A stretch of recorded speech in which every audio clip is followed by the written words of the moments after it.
All right, look, PrizePicks is America's #1 sports picks app, and it's the easiest way to win cash while you're watching games. Here's how it works. You pick more or less on 2 or more players, and you lock it in. That's it. No spreadsheets, no nonsense. If player picks aren't your thing, you can also pick teams now. Winner, spread, total, all in the same map. Team picks are live in 30 states, including California, Texas, my home state, and Florida. Most importantly, new users use code Speakeasy. $5 gets you $50 in lineups for free. PrizePicks. It's good to be right. Hey. Ladies and gentlemen, welcome into the Speakeasy, sophisticated sports talk with the best in the game. I'm the large human being standing behind the bar, nicknamed Carebear, Kieran Hickey Simple, and I am joined here today with 2 gentlemen who made their mark in the National Football League. One of them, a Pro Bowler. The other one, he played and they used that to let him host The Bachelor. I'm talking about the man wearing non-prescription glasses and a t-shirt far too tight. Emmanuel Acho in the building. How we doing? Hey, every day your introductions are my favorite thing because I'm like, let's see what he's going to say today. Beautiful people, y'all could be doing anything. You're hanging out in the Speakeasy. If it's your first time watching, we appreciate you tuning in. We're going to laugh a little bit. We're going to learn a little bit. We're going to ha-ha a little bit. Make sure you talk to us in the chat. This is a show produced by you. We're just the ones on camera. Care Bear, get it popping, please. Also joining us in the Speakeasy, a gentleman that I watched a YouTube documentary about the other day. I got to send it to you. Really? Oregon State alum in a year where they put belt to ass in the bowl game. Possibly could have played for a national championship. I had no idea they were that good. Teammates with Chad Johnson in college and also in the NFL, where he went on to be a Pro Bowler. I'm talking about the man with the best hair in NFL history outside of Troy Polamalu, TJ Hushmanzada in the building. How are you doing today, TJ? Hey, man, your introductions, man. I'm telling you, bro. Man, I'm telling feel you, like you're about to walk to the ring or something. gotta get going here, man. Excited to be here. Look, Social Trey is also going to be joining us here shortly. Had a little something to take care of. He'll be in here. But look, we have a lot to talk about today. We got to get started with some of the biggest news online. Yesterday, we talked about it in length. But today, new details have emerged as Gilbert Arenas came out and had a statement about the scuffle, the kerfuffle. Add context in case y'all just tuning in. What we showed yesterday was some drama in the world of sports. Yes. There was Kenyon Martin on Gilbert Arenas' podcast. He calls out a producer and airs out all the laundry live during the show. Brings a producer on camera. Kieran, if you can find the video, We'll add the context. Right here, he brings a producer on camera. Here's a video. Just watch this piece of it. He brings a producer out. It's a Go ahead, Ro. one too. Can you explain this video to me? So the producer in the red had a video making fun of Kenyon Martin's stuttering problem. No, we didn't talk about shit. Yeah, we did speak about it. No, you tried to apologize. So You can't even get a goddamn sitting down without that's a stutter man. So the stutter man can run the show. Producer called him Stutter Man in the video. Kenyon Martin had took issue with it. Ended up, calling him out publicly on the show. Said, I don't want your apology. I don't even want to see you in my face. This is a lesson to be learned because I invited this man into my home, met my kids. All of these things kind of resulted in a very awkward moment on the show. Now today, Gilbert Arenas ends up talking and adding context to the situation. And I'll let you guys listen to what he had to say about this situation. Goes in it where, the video itself, where the guy was saying it, he wasn't actually working with us yet, with Gil's Arena. He was reading comments, and so this was a few years ago. So he was reading. This isn't recent. It wasn't recent. It was pushed to Kenyon like it actually was recent, but it was. So that's the first part of it all. Okay. The video was pushed to Kenyon Martin allegedly, as if it was recent. So many issues. As if this producer was talking behind his back, and now it's been revealed by Gilbert Arenas that this is something that happened 3 years ago, and Kenyon Martin's people pushed it to him as if this happened maybe a month ago or so, after he had already let him into his home, met his family and whatnot. So what's you guys' reaction to these new details? I got so many issues, T. I can't wait to hear what you got to say, but let me get it first. Now Gilbert Arenas is culpable. Now it's on Gil. And to me, the reason it's on Gil is because, Gil, you knew this was an old video. Kmart did not. But Gil, you knew this was an old video. You sitting there, you could have settled all of this. You could have squashed all of this. You could have eliminated all of this. Because who works for you? Both Kmart, to my knowledge, and the producer. And not necessarily works for you. I don't know if you're cutting their checks or if Underdog is cutting their checks. But either way, you have probably hiring and firing power. As the show is named after you, it is Gil's Arena. Not Kmart's Arena, not Producer Arena. It's Gil's Arena. So Gil, if you knew this was an old video, and if you knew Kmart is getting mad at something that occurred long before the producer and Kmart ever worked together, Gil, now's the moment to speak up and be like, hey, chill, Kmart. Dude said this 3 years ago. Oh, you right, that's on me. Because you want to know who Kmart would respect? Gilbert Arenas. You want to know who Kmart won't respect? The producer. So the person who could have talked Kmart down in that moment is Gil. So what you telling me is, T, Gil knew this whole time that Kmart is getting mad today about something that happened 3 years ago. And Gil, you could have squashed all this. To me now, I'm holding Gil a little more responsible because, come on, G, there's no reason to watch Kmart emotionally violate this other man when you could have squashed this beef the entirety of the time. There was just no reason for it. So to me, I'm now looking at Gil kind of funny. I'm now looking at Gil sideways, T. You know what? I hadn't even, when I'm listening, because I saw the Kmart thing yesterday. I watched the entirety of the video. And then when I see this, I'm like, wow. Kmart probably didn't realize that it was an old video. Now, we're going to assume that Gilbert Arenas knew when Kmart did that it was an old video. Gil knew. Because maybe this has just come to him also. Are we sure that Gil it was? knew? We don't know. Based on the context of what Gil's saying, Gil's like, the video itself, the dude said it was old. He knew it was old. But the thing is, he could have found out it it was older after they shot. After. Whatever you talked about. That's possible. I'm not here to throw Gil under the bus just yet. And I'm cool with Kmart. That's my dog. I'm cool with Gil. That's my dog. We cool. And Kmart, like the way he handled himself, that was different. Real calm, I guess. You know, you get older, you get a little calmer. But everything that he did, I agree with. Like, really? Kmart? Hold on. Hell yeah. Hold on. I done had you in my house. I done Hold invited you on, over T. for Don't do this to me, Thanksgiving. T. Not You ain't ready, got T. nowhere to go. Not yet, and T. you talking about me? Now, TJ Houshmandzadeh. What? No. What? I agree with you, T, TJ. here's why me and you about to fight. T. We would have fought if I was Kmart and Here's Buddy. why me and T about to fight in our Lululemon. Yeah, both of us. Because T, here's my thing, bro. Kmart wanted to make the producer feel as hurt as he felt. If you really wanted to address the producer, you could address the producer off camera. He wanted to emasculate the producer. He didn't want to teach the world did you hear what he said? Talk to me. You said this publicly, so now I'm gonna say my part publicly. Sure. And so when I can relate to him, because when I was in Cincinnati, obviously I was young, had no money. Then when I became an older guy and had money, all the young dudes, and anybody that's watched, they can attest to this. I used to always invite them to my house. Okay. I used to let dudes stay in my house in the off season, and I was out here. Yeah. Don't smoke. Don't bring nobody in my bedroom and do whatever. Yep. Smash them in the basement. That's what I used to tell them. That's what I tell them. Thanksgiving, invited to my house. My wife cooked, but you come to my house, you been around my kids, and then you gonna talk about me? So that's what Kmart thought. Okay. So I agree with that. Now that you see the video is old, it doesn't absolve the producer of just being an asshole, because like Kenyon Martin said, he can't control that. But here's the thing. Here's what we know, and you might have to let more of it run, Kieran. What we know is this. Gil said the producer addressed Kmart once the producer got hired. So producer was clowning Kmart previously before Kmart was ever officially on the show. Somebody was attacking Gil because Kmart was a guest on the show. Somebody was attacking Gil saying it needs to be Kmart's show. And the producer was like, bruh, Kmart got a stuttering problem. What you mean it needs to be Kmart's show? It's Mr. Stutterman? Like, what you mean? Like, the producer was coming to the defense of Gil. Now when Kmart gets hired, Gil's words, not mine. We'll play the clip. When Kmart gets hired, the producer says, hey, Kmart, I said this. Here's the clip. I'm sorry.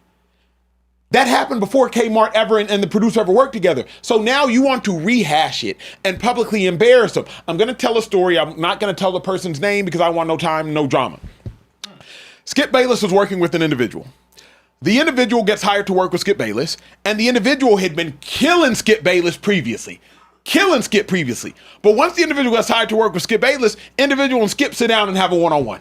They have a one-on-one. Hey, I said some things about you in the past. You're going to see these things. Apologize for them. Hey, let bygones be bygones. Skip's like, oh, it's the job. Part of the job, say less. We continue to work together. With that being said, producer did the same thing. Hey, bruh, I said this about you before you were hired. You're now hired. It's love. Let bygones be bygones. Keep it pushing, T. If that is how it happened, I do somewhat agree with you. I do. Because he didn't know Kenyon Martin. But still, what Kenyon Martin do to you for you to feel like you just got to bash him like that? And you know, because Kenyon Martin is a public figure, that's coming out. Yep. You know that's going to come out. And the dude that released that, he the sucker for real. Or whoever. Yeah. Man, woman, male, whoever it is that released that. Why? Messy. Why? Yeah. Kieran, can you run some more of the clip for some more context? I'll play the rest of it, though, for some more context. I'll let it keep going. Thank you. It wasn't a recent thing. He wasn't on the staff. And I guess he was like defending me in a sense. And he was reading comments and going off the comments. And then he said that about Kenyon. Okay. And then after the fact, he met Kenyon when he came and started working for the company and stuff like that. And him and Kenyon became good. So, the people who held on to it, been, oh, we're going to do this. We're going to get it to Kenyon. Yeah. And then, I guess since it came, to light, like, oh, we have the video. And then that's when he tried to. Yeah. To me, two people are guilty. Gil is guilty. And whoever retained the video is guilty. I can't say Gil is guilty yet, bro. Listen to it, Kieran. You're not listening. Gil did not say that he knew that about this video before. He could have learned that this he could have learned the details of the entire situation after that Kmart situation already went on. Okay. So I'm not here to throw Gil's name in there. The person that's the most guilty is whoever was like, we're gonna get it to Kenyon, because it was almost trying to stir up the drama and then presenting it as if it was a video that happened after he had met him or all of these other things. It was a video that happened years before, before he had ever met Kenyon, before he had ever done any of that. TJ, what could it also be that Gil was under the assumption that it was squashed because producer went to Kmart? He could have been under it. Okay, he knows the video is out. The video is out. Could he be under the assumption that the producer, and maybe Gil said to the producer, hey, you might want to go talk to Kmart about this now that we working together. So now he probably told the producer to go talk to Kmart. Oh, okay, I apologize to him because the producer assumed, hey, that's what I apologize for. Nah, I ain't want. It could be one of those things. Here's why this is so personal to me. First off, round of applause for Social Trade. Social Trade in the building. Social Trade, Easy E back in the building. What's happening? Social Trade, you read your chat every day. Every day. How many times, or is it safe to say that during the show, people comment and say, Acho need to be off the show and need to be shady only? TJ only. Yeah. Safe to say that's true. Well, more so in the comments, but yes. That's my point. In the comments. Great. So if somebody were to say that in the comments and you were to say, man, TJ got a stuttering problem. Like, how you going to say Acho need to be off the show? TJ got a stuttering problem. If you were to say that in defense of me, right? And TJ were to hear about that, I'm not going to let TJ check you without stopping T and be like, hey, G, relax, bro. Like, it was just that. Because Social Trade was defending me. Gil just said the dude was in the comments and he was defending me. So at the point in which Social Trade is defending me, I'm not gonna let you attack Trey for defending me. That's why, Kieran, I'm saying Gil is guilty. Because if the producer was defending Gil, you finna sit here and watch your mans completely emasculate cuz when Gil, you're the only person who can end it? Like, Gil, you're the one who can say, hey, one, this is my show. Two, hey, Kmart, chill. Producer can't do that. So to me, at the point in which producer was defending Gil, you can't let the producer go down for defending you. When you watch the show. But to say that means that we have to believe that Gil knew ahead of time and chose not to say. Yes. I don't know that I'm gonna put that on Gil. I put that on Gil. We said that before you walked in. From what I've seen, and I don't know Gil personally, but from what I've seen on the show, things I've heard, whatever, he's not gonna just sit there I don't and think he would just let that slide and let if he knew Kmart about get it. his shit off on the producer like Yeah. that if he knew ahead of time. Bet. If he knew But this I don't amount know. of information. I feel it. I Yeah. feel it. Because I don't Kmart know. is his man's too, so maybe he like, I'm gonna check him behind closed doors instead of embarrassing him Yeah. and cutting off his rant and letting him not express himself. So I don't know. It's Yeah, I don't blame Gil for it. I blame whoever was the we're gonna get it to Kenyon, knowing the context, and then presenting it as if that wasn't the context of it. Presenting and even you could tell Kenyon was hurt by it. So he's saying like, bro, this dude was talking trash to me, and I invited you in my crib and all these, bro.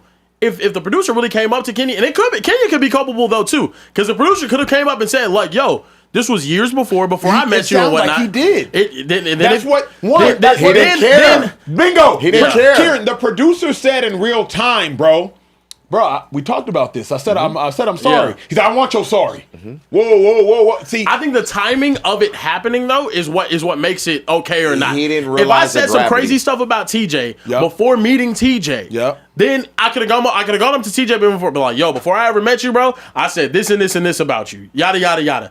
I don't know if he would have been accepting of that or whatever it was, but it's different if after I know TJ. Correct. And then what I said was Completely after different. I met him. Correct. If I made that video after I met TJ, now I'm being fake. correct, but Cuz never did that. That's what kills me. Yeah. Producer never slighted Kmart after meeting Kmart. But Kmart emasculated the producer as though the producer he did did. this after being in his home, after meeting his wife, after meeting his kids. That's why I was like, Kmart was tripping, and Kmart owes the producer an apology if we being real. publicly. And I'll say that, like, Kenyon Martin owes the producer an apology because Kenyon Martin wanted to make the producer feel as hurt as Kenyon Martin felt, and the producer committed a crime against Kenyon Martin before the producer was close to Kenyon Martin, before the producer was in Kenyon Martin's home, before the producer met Kenyon Martin's wife and Kenyon Martin's kids. That's when the crime was committed. After meeting Kenyon Martin's wife, kids, and being in his home, producer changed his behavior. I'm not He owes him an apologizing. apology. Whoa, He owes him an apology. At the end of the day, you still talked about me. No, We had never met. At the end of the day, you talking about a problem that I have no control over. Yeah, the speech Like, impediment part you- does you need a little like, bit. huh? No. Let me say why I disagree adamantly with that because, and TJ, I feel like you can relate to this, bro. You are a loyal guy. If you rock with somebody, I do. you rock with somebody. So if let's just say, let's do the inverse of the situation, Talk right? about it. So X party, whatever, is talking about Gil, right? Yep. Shitting on him. Man, so weak. Kenyon need to be the star of the show. He's really the limelight, whoop-de-whoop-de-whoop, right?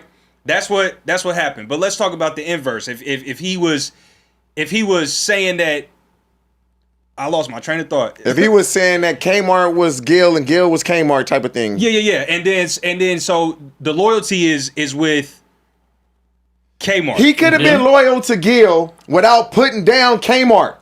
He could have said, okay, we could keep it like this. When you don't know two people, though, it's like- the same analogy Acho gave about Yep. himself and me.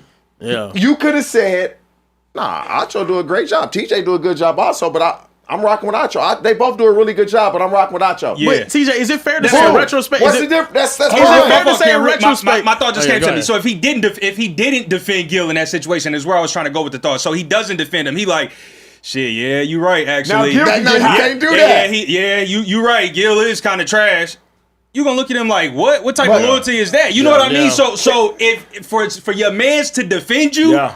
you can't. You gotta. Can You gotta. he not defend his man? He can defend him but without putting also someone give else down. Kmart his credit. Yeah, Kmart do a great job, but this Gil, That's can, true. You can But do in that. You can do but both. My thing is, Go though, ahead, in Kieran. retrospect, can he not feel like, bro, I was tripping? Which is what he said. He went Yeah. up to him afterwards, was like, bro, look, I was tripping. I don't actually feel this way. I know I said it. I know it was disrespectful. Yeah. That's on me as a man. I'm going up to you and I'm apologizing. The fact that he even made the effort to go do that off of comments that he made years before was that. I mean, I think that, That does says mean a lot something. about TJ, him. I think And- you would and be more Kmart forgiving in blew that him off. I situation, just though. think Kmart people, blew him off with I that. think people speak so freely, negatively Yeah. about other people. Yeah. Yeah. Because of the social media, I can just get on the phone and just tweet start talking. or Yeah. get on Instagram, and it's no consequences. Yeah. That's the problem. You just can say whatever you want to say. Oh, you old clown ass, blah blah blah. Shut you. Yeah. And then when you see me, hey, what's up, man? How you doing? Like that, you can't do that. And I think that is the biggest problem we have because of social media. Bet. Last thought then. So should Kmart not have checked him off camera? Everything you're saying is correct. I agree. But like, hey, like if he was like, hey, I said some things about you, blah, blah, blah, boo. Hey, bruh, well, we can't work together no more, G. Like. But you know what they say, when you go low, I got to go lower. Yeah, that's fair. You know what they say, so that was out there publicly, so he was like, okay, yeah, let me do this out here publicly. I don't mind, because he was petty, I'm going to be a little pettier. Say less. Yeah. I was reading Matthew 5 today, man. Turn the other cheek, bro. I was in that book. Yeah. Look, we do have some super chats, though, I think. I believe we have. Let's go one more topic. Oh, go one more topic. Okay, we'll get to the super Trey, chats. I'm working. Trey did just get here. We'll let him work. I appreciate that. We have to talk about some more NBA stuff. They're hating on my boy Luka again, man. Kendrick Perkins on First Take today, talking to Stephen A. Smith, had this take about Luka Doncic. I'll let you guys take a listen. So you're only able to put 5, correct? Yeah. Yep. Only able to vote five, for yes. 5. Okay. Yes. So you have SGA. You have SGA. Okay. I have Jokic. I have Jaylen Brown. What? I have Yep, Cade so do I. Cunningham because they have the best record in the Eastern Conference. Yeah. And I have Wemby. Right. They're second in the West. So Luka doesn't make my top first team All NBA. I will have him on my second team. What's you guys' reaction to Kendrick Perkins saying Luka Doncic doesn't deserve to be a first team All NBA player? Do you guys think he's out of line? Luka averaging 33, 9, and 8 right now. I would ask Perk, and I know it, so I'd ask him rhetorically, have you watched Luka play lately? Have you watched Luka drop 53, followed by 41, followed by 34? Have you watched Luka play lately? If you want to use the argument about the Pistons seeding in an easier Eastern Conference, I would counter and be like, but Luka is the 3rd seed currently in the Western Conference. If you watch him as of late, you beat the Rockets, a 4 seed. You beat the Nuggets, a 4 seed at the time in which you beat them. Like, we want to talk about where a team ranks in the easier conference as your argument for Cade. Like, have you watched Luka and what Luka's done lately? Like, how is Luka not a top 5 player in basketball, especially this season, given what Luka's done this season and given how Luka has done it this season? And then if you watch Luka play as of late, he's actually exerting energy on defense. His weakness is the energy exertion on defense. Watch him, even tonight against the Rockets. He's actually moving his feet. He's staying in front of Jabari Smith. He's actually contesting in passing lanes. He's actually picked up the weakness of his game. He's made that at least not necessarily a strength of his game, but at least it's not just, now he's not just still like a traffic cone. So to me, I think it's an asinine take, and I do not want to use the record argument as the primary point of your argument for somebody being on an All-NBA team. Man, I'm going to say he's probably asleep when we play out here. It's late. It's a little late out there, and he just seeing little highlights and the points. All-NBA is completely different than the all-defensive team. Yeah. So the negative part that he brings to the game defensively, that shouldn't affect what he does offensively for the Lakers and for the NBA. And if you're ever confused on, who should make it, who would you rather have on your team? That part. Who would you rather have on your team? So if you want to take Wemby over Luka, okay. If you want to take Jokic, okay. If you want to take SGA, okay. It's very debatable with Jaylen Brown and Cade. And if many are going to take Luka over those two. Many. Now, Jaylen Brown, the way he's played this year, everybody thought with Jason Tatum be out, they would be terrible. He's played probably better than anybody expected. But it's what you said. The East has been the weaker conference for the last handful of years. I mean, you look in the West, the top 6 seeds are probably separated by 3 or 4 games max. Literally. And so, for me, it could be, because if I'm not mistaken, Perkins in Texas. What time is it? It's 8:30, so it's 10:30 out where he at. And so he may be asleep. He may not even be watching the Rockets and the Lakers play right now. Who knows? But Luka for sure, he deserves to be first team. I don't know who's coming off. I don't care who comes off. That part. But when you are doing what he's doing, scoring the points he's scoring, the rebounds, the assists, and more than anything, look where the Lakers are in the standings. Correct. Because nobody thought they would be where they are. Correct. Nobody. Correct. I don't get it with the Luka discrediting, and it's been a problem for years. And I've stood up behind this table. A little bit. I don't. I really don't. Because I'm still behind this table, and I really just don't understand it. Let me tell you why. 2024, Luka goes out there. He averages 34, 9, and 9. He ends up in that playoff run taking the Mavericks all the way to the NBA Finals, right? Ends up beating actually making it further than both the MVP candidates that finished ahead of him. He wasn't anywhere near close to winning that MVP, and the reasoning was, well, team success matters. He finished 5 games behind the first seed. They were a 50-win team. They won the same amount of games that Jokic won the year that he won his first MVP. But for Luka, for some reason, without winning an MVP, has MVP voter fatigue. Talk about it. We talk about it now. Guys, you can make the argument Luka Doncic is the most valuable player for a team, for any team in the entire NBA this season. Emmanuel Acho, do you know how many games Austin Reeves and LeBron James, the second and third best player on the Lakers, have missed this season combined? I'll guess 24. 48 games. Austin Reeves and LeBron James combined this season have missed 48 games. Where are the Lakers right now in the standings? Third seed. They're the third seed. Yes, when Luka is not playing, they have a 500 record. Ooh. When Austin Reeves and LeBron aren't playing, when Luka's playing, they have by far and away a winning record. Ooh. It's like, to me, I just don't get it. I don't get it to discredit him. He goes out there night after night. He's an offensive anomaly, and I understand. He's a fat, slow white dude from Slovenia. He doesn't look good playing the game of basketball, and he averages more free throw attempts than anyone in the league. I get it. I get why you might not like his play style. I get all of that. But to me, to diminish his impact on the court is asinine. It's ridiculous. He is by far and away the most impactful player on the basketball court this season for his team. Him and Cade Cunningham. It's 1-2 for me. I completely understand Cade being a first-team All-NBA player. Jaylen Brown, amazing impact. Plays well defensively. Luka is an anomaly. The Lakers are in a play-in situation if it's not for Luka playing at the level that he has this season. So for him to continuously get discredited, it's a problem. And Trey, I see you over there looking at me crazy. Tell me what you think. I'm not looking at you crazy. I just want to know, who do y'all take off the list? Who do y'all Jaylen take off? Brown or Cade or who not? do you take off the top five? Because I've heard some bad takes from Kendrick Perkins. Hold on, really bad takes. This is not one of them. This is not a really bad take. No, this is not a bad take. This is not a bad take. That's what I'm saying. I've hated many more Kendrick Perkins takes than this. I'm not mad at this. Can I throw something out there? Please. Who was projected to be higher seeded in the playoffs this season coming into the year? Was it the Denver Nuggets or was it the Los Angeles Lakers? Nuggets by far. Yeah. Where are the Nuggets right now? Below the Lakers. They're below the Lakers. Yeah. Have the second and third best players on the Nuggets missed 48 games this season? Not to my knowledge. No, they have not. But we're not having the conversation about Jokic the same way we're having the conversation about Luka. Okay. Since he came back from injury, they've been losing a lot of big games. So are we doing the team thing or not? I'm saying here's my you have to. Before I can give it time, we got to do. My issue is if Perk is going to use the team thing in defense of Cade having a spot over Luka having a spot, I'd say context, bro. Yep. Context. So now the Lakers are over the Nuggets, so correct. You can't. You got to get your thought got to be the same has across to be the board. Consistent. Yes. Mm-hmm. Like it has to be consistent. So if you want to say, well, Cade got to make it because they got the best record in the East, 49 wins in the East is equivalent to 43 wins in the West.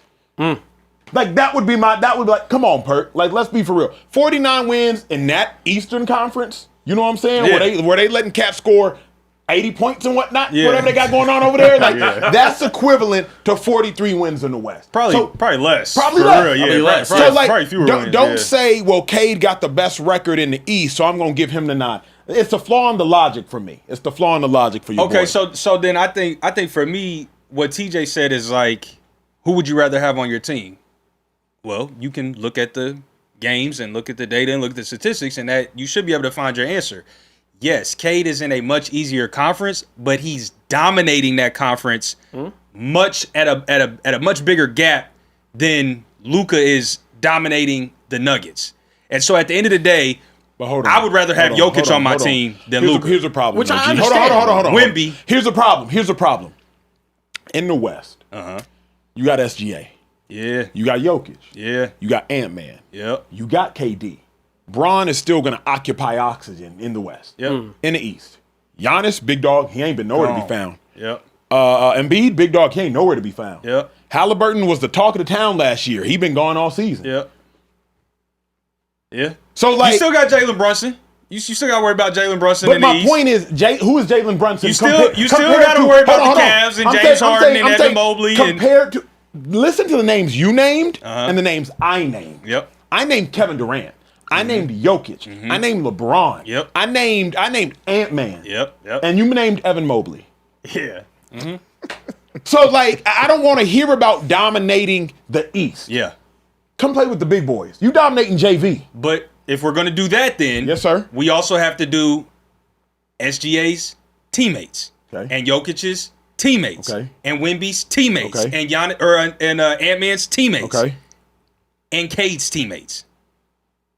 They're a very young, very inexperienced, very subpar team, especially when you consider the talent that is in the West. So, as a holistic team. The hard part, to your point, and here's why I love what you did, because so many people, will be like, man, this list is crazy. This dude's an idiot, and not answer, well, who you taking off then? I hate when people like Kenyon. That's what I want to know. Who you Kendrick taking off the list? Jalen Brown. Who do you take off? I'm taking off Jalen Brown because Luka is more. Luka has contributed to more wins than Jalen Brown has this just season. Because I don't agree with it. It's actually not far off. Like, this is a really crazy thing to say. Let's put it up. Because you're taking off somebody that deserves to be on.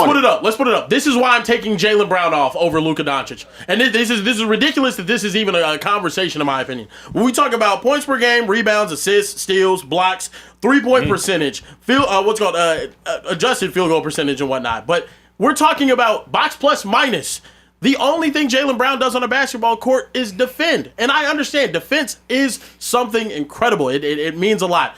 Luka runs their entire show on offense. This is the reason why he's been a 5-time first-team All-NBA player. I don't understand the want to discredit this dude so much.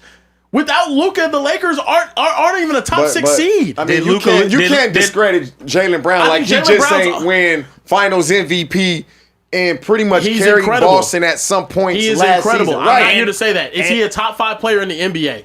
And has been without the best player on his team all season. Has Luka done that? No, because he is the best player on his team. In defense of Jalen Brown. Who's his second best player? Take Jalen Brown off the team. Who's a better team? Austin Reeves is better than Boston's second best player without Tatum. Austin Reeves is better than everybody on Boston team outside of Jalen Brown and Jason Tatum. Peyton Pritchard really good. Man, bro. come on, bro. Really good. Hey, you see the name you said your name. You walked yourself into that trap. Peyton Pritchard is really good. You take Jalen Brown off of that team with Jason Tatum on the bench with an Achilles injury. They're in the lottery. They're in the lottery. The Lakers are way better without Luka than the Celtics are without Jalen Brown. In 48 games, way better. Okay, in 48 games without Austin Reeves and LeBron James, they're way better. I'm talking about Jason Tatum. That's what he's had to deal with. Didn't play a single game until he just came back. I know. And had the Celtics sitting comfortably at the 2 seed. And you still have one of the best two-way players in the league in the Derek White. You have a dude that's an electric. Jalen Brown ain't the right name to take off. Hold on. Let me challenge y'all with something I heard this weekend.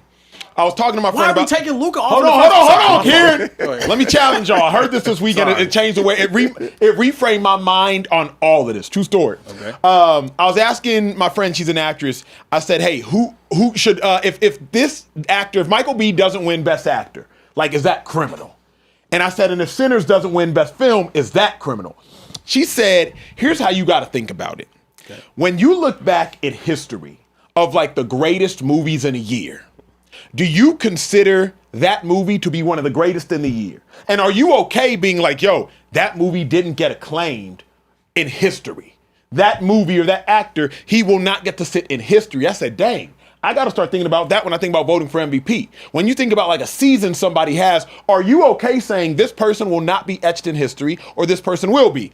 Are you okay, Trey?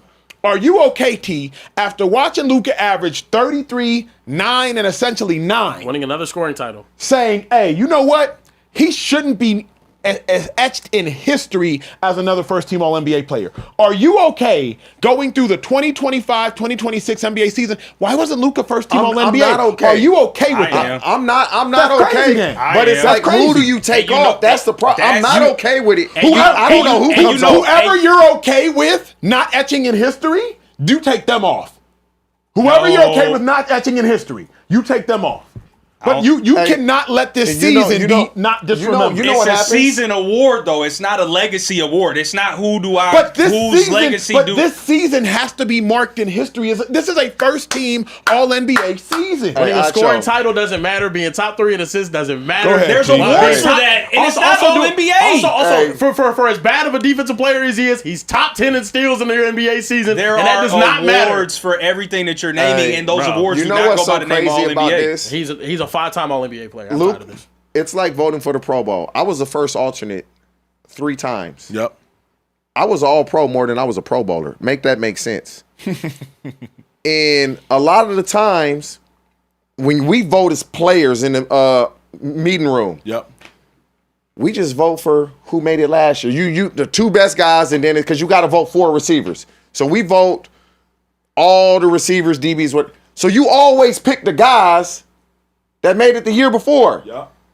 Instead of a guy like a Cade Cunningham or a Jaylen Brown that really earned it this year because they may not get this opportunity again to be in this position.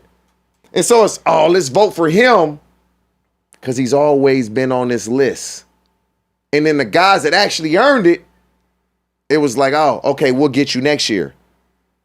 But this guy always get it. And so for me, Luka deserves to be on. I know I'm like straddling the fence. Yeah. I don't know who you take off. Somebody got to come off because Luka got to be on it. It ain't Jaylen Brown. It's been 11 years since a player that won the scoring title not being a first-team All-NBA player. So if that's there's a precedent set for it. Whoop-de-doo. You got a Luka problem. I don't have a Luka You problem. always got to discredit Luka. I don't have a Luka problem, but y'all have yet to answer who you take off the list. I take off Jokic before I take off Luka. And I like that answer better than Jaylen Brown. I take off Jaylen Brown. I take off Cade Cunningham. Bro, he's a top 5 player in the NBA this season. It don't matter. I don't understand why it's crazy to say that. Like I'm taking. But here's why I can't do the legacy thing because if we're gonna do that, LeBron's owed way more than 4 MVPs. There's only been 2 players in NBA history to ever not be first team All NBA and also win a scoring title. Allen Iverson in 01-02, Russell Westbrook 14 and 15. 2 players in NBA history to not do it. And guess what? Luka has done more than both of them. Facilitate the basketball. Well, add Luka's name to the list because he might be getting left off. But he's not getting left off, bro. But I can't do the legacy thing because if that's the case, then we got to say LeBron is owed more than 4 MVPs. Do you not think? And it just didn't happen. Okay. Guys went and got MVPs from, on LeBron's watch. He deserved the DPOY. Marcus Gasol got that as well. Come on now. Do you not think the Luka discrediting has gone a little too far, though? He's not even remotely close to being in the MVP conversation this year. His second and third best player was 48 games. No, he wasn't. He wasn't last year. In 2024, he wasn't in it. And he averaged 34, 9, and 9. It was Jokic and SGA that finished first and second in voting. Do we not think that he's been discredited up to this point? I do. I can say that. I can humbly say that he has been discredited too much. I can also say that it's largely in part because of his brand of basketball. Yeah. He doesn't get the same PR that an Anthony Edwards does, and he's been further in the playoffs and had more success than Anthony Edwards had. Unfortunately, he's European and he's white and he doesn't speak English. That's hard to market in American sport. He speaks English. For the sake of time, good English. We have to move. We have to move. He's not a great See, that's what I'm saying. You don't even know if he speaks English. I do know some super chats. I do know he speaks Can we get English, some but super chats trade before we bust? Yeah, for sure. So Jakey J said, "Hey TJ, is Caden Dixon Wyatt really like that? And is it true USC could have got Chris Henry? We just didn't pay more than Ohio State." Oh, damn. Who said that? That was Janky J. Hey, Janky J, DM me, dog. Yeah, but I would say this. I'll say this. I don't care. I'm gonna say this. Okay. Caden Dixon-Wyatt can really play. Absolutely. Y'all didn't even have to pay more than Ohio State. I'm gonna just leave it at that. Sheesh. Okay. Got the hammer right there, man. I don't know. Listen, Central Cast. I guess What up, Central Cast? Here we go. I guess he's chatting from his mail account today. I don't know. He said Trey's late ass don't deserve to have an applause. Boy, forget you. He did send another super chat and said, Acho, one of the parlays didn't hit and KD is selling right now. So does that mean I can get a refund from you since these were your picks? Don't start doing that. You know what? Yes. What Start did doing KD that. have He to do? deserved doing that. What did he have to Hold do this man today? accountable. KD just had to get 22.5, bro. He got to guess it. 22.5 points? 22.5 Yeah, points, second bro. team All NBA player, by the way, in a huge game. Wait, how many points he got right now? He got He has 18. 18. How bro. much He had to time get left? 22.5. My other two 3 minutes. My other two cleared like crazy. Oh, Like, KD, all you crazy. got to get is 5 more points. He Hold can on, do look. this. My other two, I had Amen Thompson. He had to get 21.5 points and boards. He got 35. Yeah, that's Easy. Luka had to get 24.5 points. He's at 35. KD had to get 22.5 points. He's at 18. I would've He can for still He get had there. 2 in the first half. He can still get there. I can, for but sure would have bet There's that. 3 minutes left. You got 18. Yo, It's a close PrizePicks, game, too. Code Speakeasy, y'all. We trying Hey, to give now. away some money, but Hey, my first one ain't hit. Who just said that? Who just met? That was Central Cast. Hey, Central Cash, you still got hope, buddy. He might just hit 2 threes, bat, boom, boom. You got Is it some a close money. game? It is. Rockets It's a close down by game. 4. It's 113, 109. 109. Hey, you know what though? Somebody just told me that somebody on the bench went up to Luka and let him know that they were saying he didn't deserve to be first team All NBA. He about to turn it on now. Come on now. Listen, I ain't He mad at hear that. what's going on. He don't like that. 35, 9, and 8 right now. 3 He minutes don't left. like Yeah. that. He hooping. Listen, last one I got Gabriel 99572 just sent a $20 super chat and said the only players currently to take over Luka are Jokic and SGA. Period. Care Bear that. sounds like he's the agree. only one that actually watches with that. b-ball. With all respect to the rest of you guys, Luka has already led a team to the finals. It has nothing to do with All NBA this year. Keep it moving. Yeah, I do watch Luka a lot though. He's tough. He's Yeah. amazing. But Well, also I like Cade though too. He's from Dallas area, so I'm a huge Cade fan. That's why I didn't want to throw him in that And conversation. were you But a also, huge Luka take fan Luka. because he was on the Mavericks? Yeah, of course. Initially? Yeah, of course. That's what it is. Yeah, that's where all the glaze comes from. I mean, No secret. the K Glaze is there though too. Where I think we he- at, you know. Kieran? Look, moving forward, we got to talk more basketball. Shams put out this tweet saying the Milwaukee Bucks are shutting down Giannis Antetokounmpo for the rest of the season due to his latest injury. Also put out a tweet saying there's been multiple meetings over Antetokounmpo's status over the last 24 hours since his hyperextended knee diagnosis, and a disagreement has ensued between the sides on whether it's best for him to return. So clearly some tension there. Fellas, what's you guys' reaction to Giannis being shut down for the rest of the season? Giannis got to learn this, bro. In sports, nice guys finish last, Giannis, and you're a nice guy. And that's why this season y'all finna finish last in a figurative sense. Like Giannis, you brought Milwaukee a chip. They first chip in 50 years. And you did it, I would suggest, as single-handedly as we've seen somebody bring a chip since Dirk Nowitzki 2011-2010 versus Miami Heat. Like Chris Middleton, Drew Holiday, your second and third best players.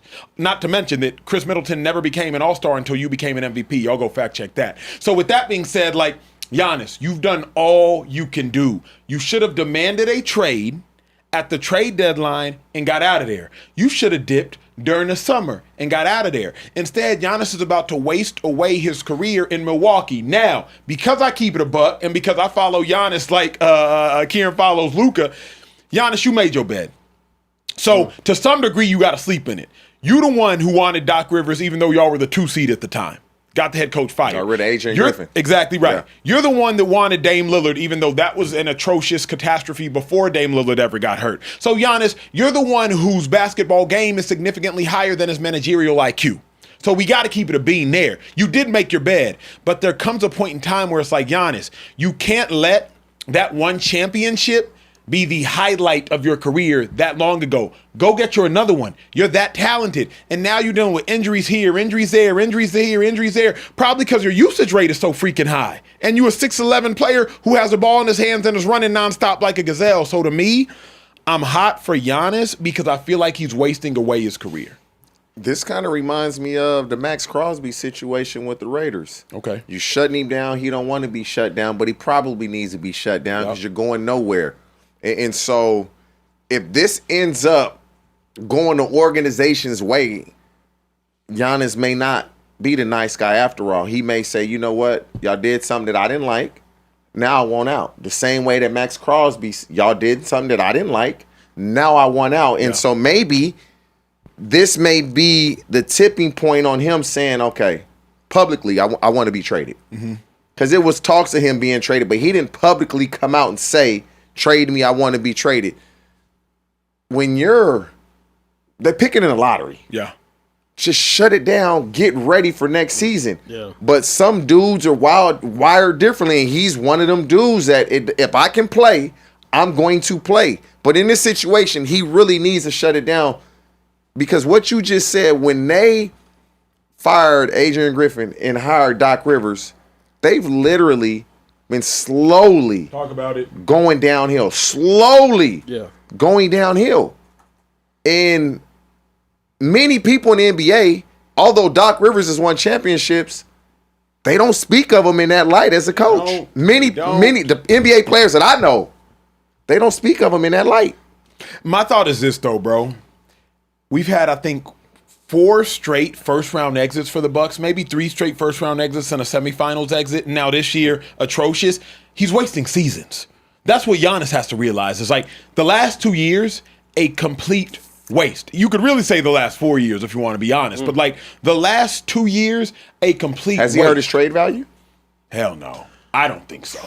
I think the injury concern you could suggest has hurt his trade value, not but getting younger. I think I don't think he's when Giannis is out there, dude is 28, 12, and 5. You know what I mean? Like Giannis is he's a top 3 player in basketball because he's actually a legitimate two-way enforcer. When you start getting hurt at his size, at his age, consistently now, would that scare you if you're another team? Like, I got to give up possibly 5 first-rounders. Yes, but I think about the Warriors acquiring Jimmy Butler.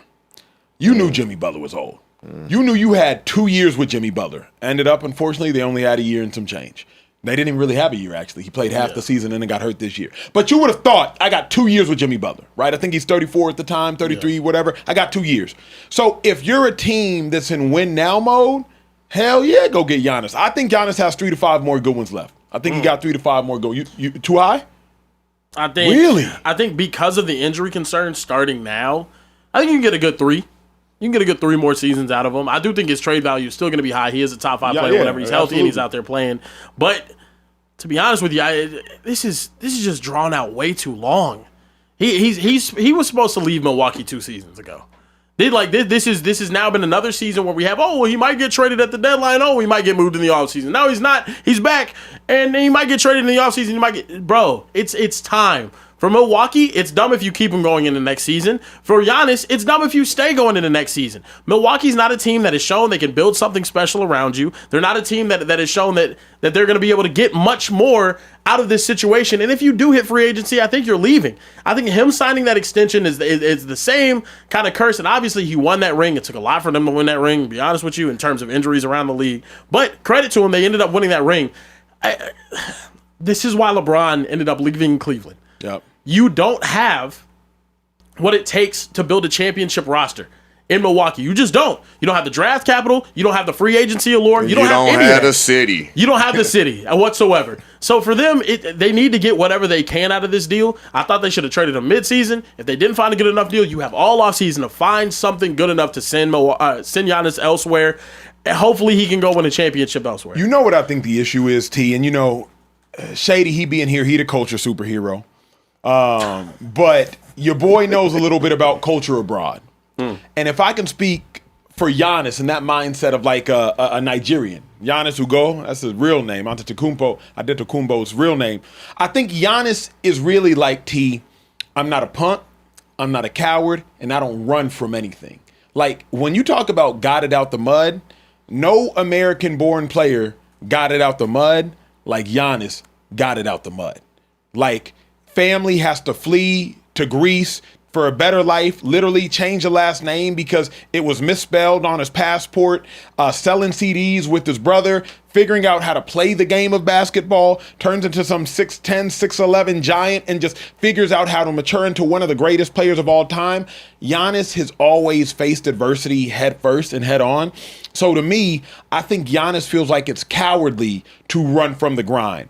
Because he's never run from the grind. He's always just run to and run through the grind. But the dilemma is, in this era of the NBA, if you want to win championships, plural, there comes a point where the Kevin Durant philosophy, the LeBron James Miami Heat philosophy, there comes a point where you're more likely to win with a super team than you are to win the Dirk Nowitzki way, the Giannis Antetokounmpo way. So I really think what we're watching in real time, the tension between Giannis not wanting to run from the grind and also realizing if you can't beat him, you have to join him. And Giannis, unfortunately, you can't beat him more often than not. So Giannis has basically that old school mentality. We gonna stay with our team. We gonna build here. Correct. We not gonna go from this team to this team to this team.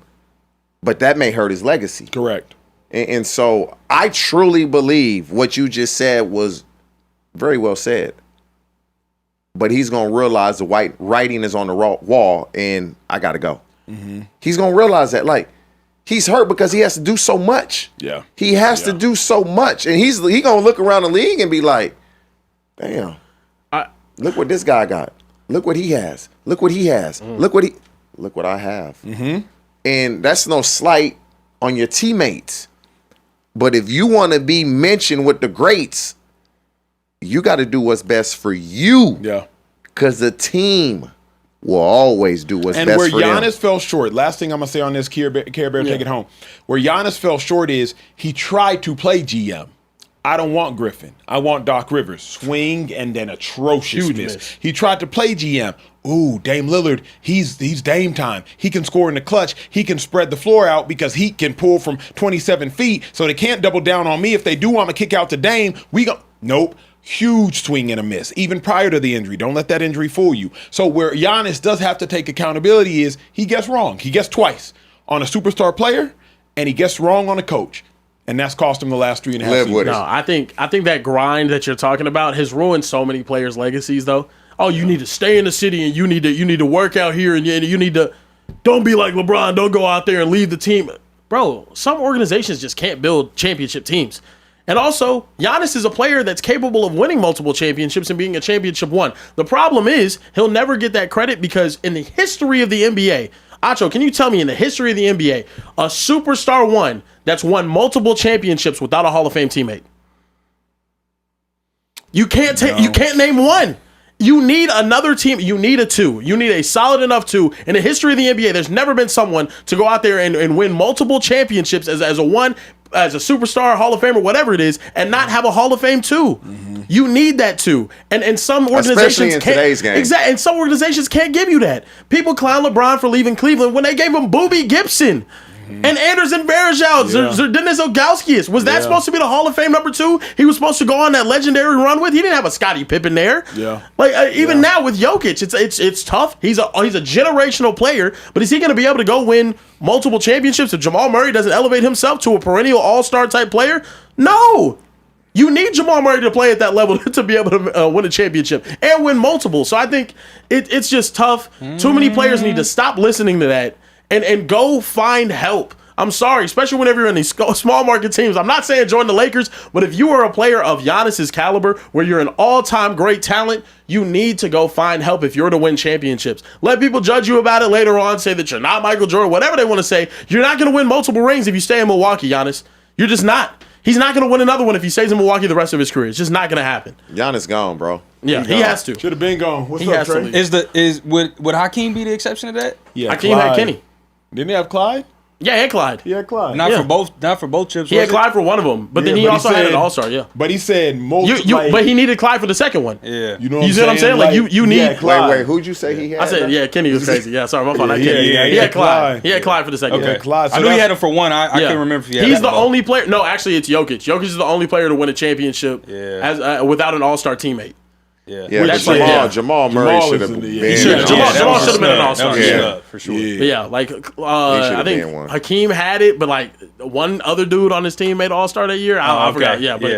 Yeah, Hakeem was crazy, but Hakeem was the only one kind of in that conversation. Yeah. And also, would he have won if MJ stayed? Talk about it. Now that's a big one. By the way, Luka Doncic has a 40-piece, in case you're wondering. Not only does Luka Doncic... That's why KD ain't got his points. He only taking 11 shots. You know what we're about to do? We're about to just get into it and talk about the Lakers, Has it gone final yet? I think it's about to go final. We'll find out right now. 20 seconds of this nonsense. 20 seconds, they're up 7. Luka is snapping right now. To me, I think the first question at hand is, can the Lakers be taken seriously? No. Yeah. No. Like, are we at the stage? Because, like, at this point in time, I'm going to go ahead and say it. I think you have to take the Lakers as seriously as any team not named the Thunder and as seriously as any team not named the Celtics. Any other team, I'm taking the Lakers just as seriously. And it's not just because of Luka. If I'm being real, if you watch the Lakers play as of late, there is an infusion of defensive energy and effort from their stars that I have not seen over the last 3 to 4 years. Bro, I saw LeBron James completely go airborne Superman style for a loose ball. And crazy enough, I'm going to give the credit to Marcus Smart. Because what Marcus Smart has done as far as his infectious energy, what Marcus Smart has done as far as being a complete pest on ball and in passing lanes, like that is translated and galvanized in my mind the whole team like a name that y'all aren't going to like. But Marcus Smart has had the same effect to me on the Lakers that Alex Caruso did that championship year. Like, Marcus Smart has had that same, like, I am going to play with a tenacity and an intensity that no other player can match. And my intensity and my tenacity, it's going to motivate the star players. You know what once scares the star me? players see me losing my mind for a loose ball, they'll do the same. You know what scares me, though? Talk to me. Because I'm a Laker. That's my... You know what scares me? Is last year was the first year that I can remember. They changed in the playoffs the way they was calling fouls. They were letting defenses play so aggressive, and they weren't calling fouls like they call in the regular season. So now, when the playoffs start and we go back to that this year, is it going to be the same thing? Because if it's the same thing, we going to run into the same problems. True. So although, yeah, it looks good now. Yeah, we making the playoffs. Yeah, Luka, he might have a triple-double because he is 49-10. He might be 40-10-10. By the time the game is over. Is this going to be the way he can play in the playoffs with the way the NBA did it last year? They let 103-99, 10, and I said it. The NBA needs to go back to games under 110 points. I said this months ago. Nobody wants to see 150 to 142. Nobody want to watch that. You want to watch 135 to 128. We don't want to. We want to see games under 110, ideally 105 to 101 type games. And that's what we're going to see in the playoffs.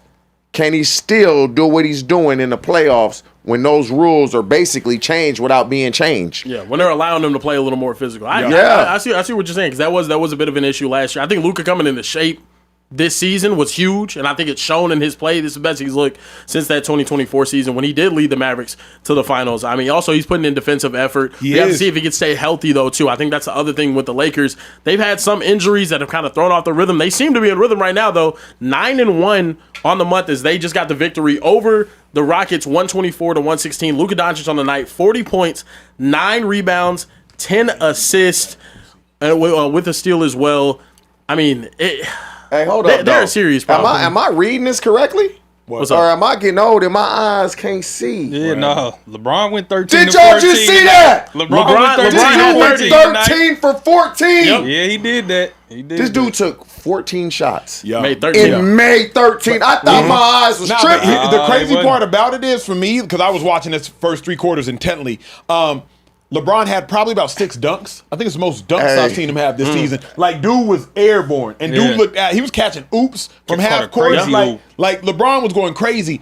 But to me, 13 for 14. The Rockets are a legitimate team because Alperen Sengun played too. He came back today.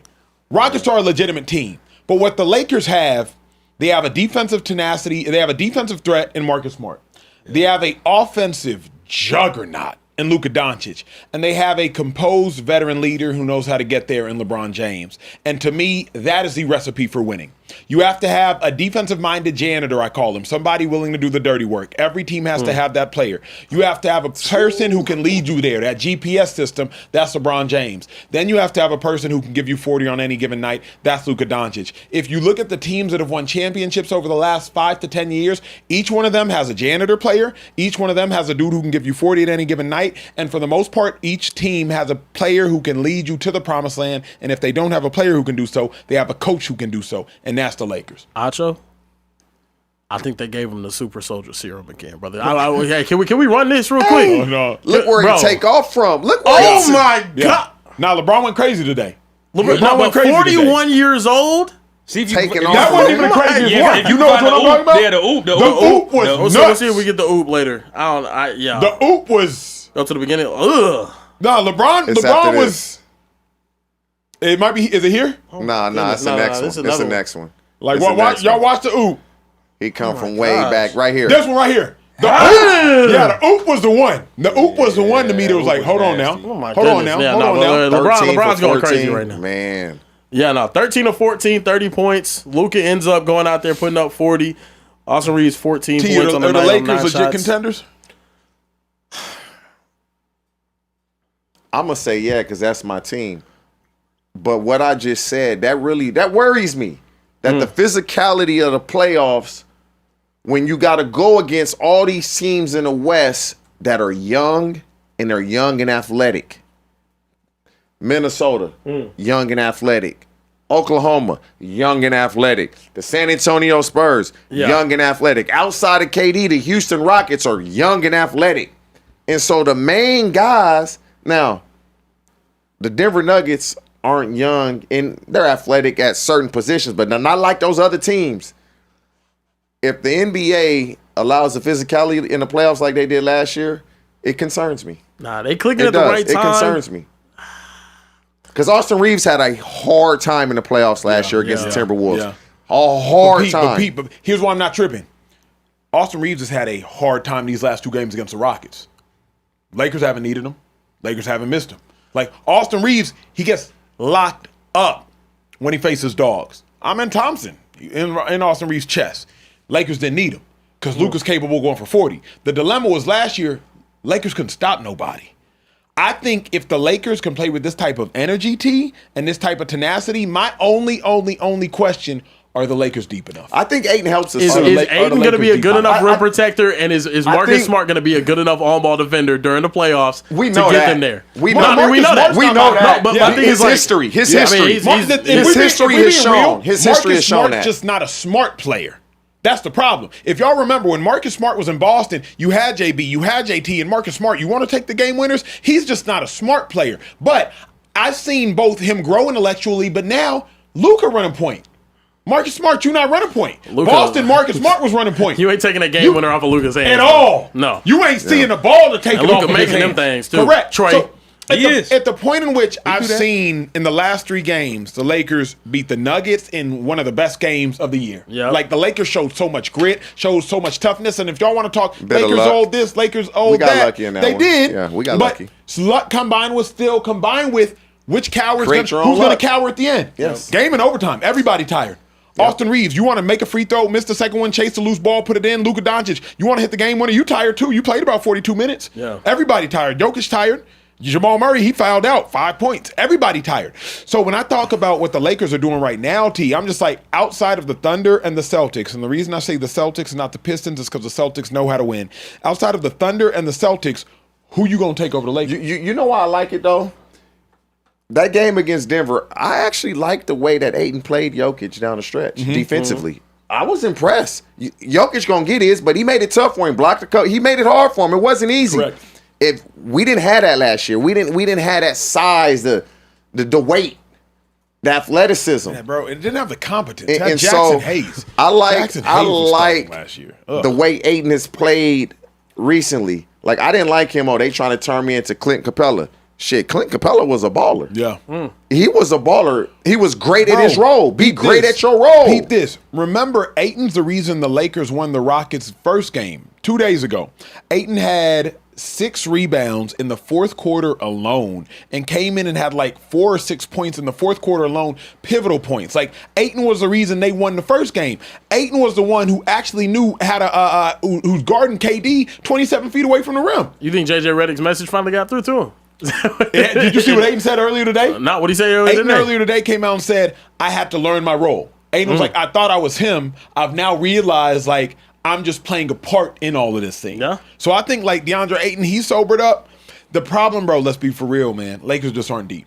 Because when the Thunder come out there and they bring Isaiah Joe off the bench, and then they bring Wallace, and then they bring in Caruso, and the Lakers bring in LaRavia. Over a 7-game series. Vanderbilt. Vanderbilt's not seeing the court. Yeah, Lakers are going to have an 8-man rotation, Yeah. and the problem is LeBron, Luka, and Reeves are all going to play 35-plus minutes. So is LaRavia and Rui coming off the bench, or is Rui Rui's Jackson solid Hayes. off the bench. Jackson Hayes. That's Luke it. Kennard, though, now, too, if he can actually hit his shots. He don't even really get burned for real, though. All we need I is don't know. Luke We'll Kennard see. to make three threes a game. You know, but JJ, what they say, that sphincter get tight in the playoffs. Yo. It does. It does. It's a sports reference. No, I mean, it does. Come to playoffs, Jake. That 9-man rotation finna go to 7.5 real quick. Well, but you can't win. You can't win championships like that anymore, in my opinion. Which is, like you said, I think the biggest downfall of the Lakers. That starting five looks great. They mesh well. Their synergy is really good. They look good on the court on both ends of the ball. They just don't have the depth. And unfortunately, in a 7-game series, that's the thing about the NBA. NFL, it just takes one game. Yeah. You just got to get one. Yeah. This Lakers team, even with their lack of depth, could just go get one. Unfortunately, you have to get 4. Then you have to get 4 more. Then you have to get 4 more.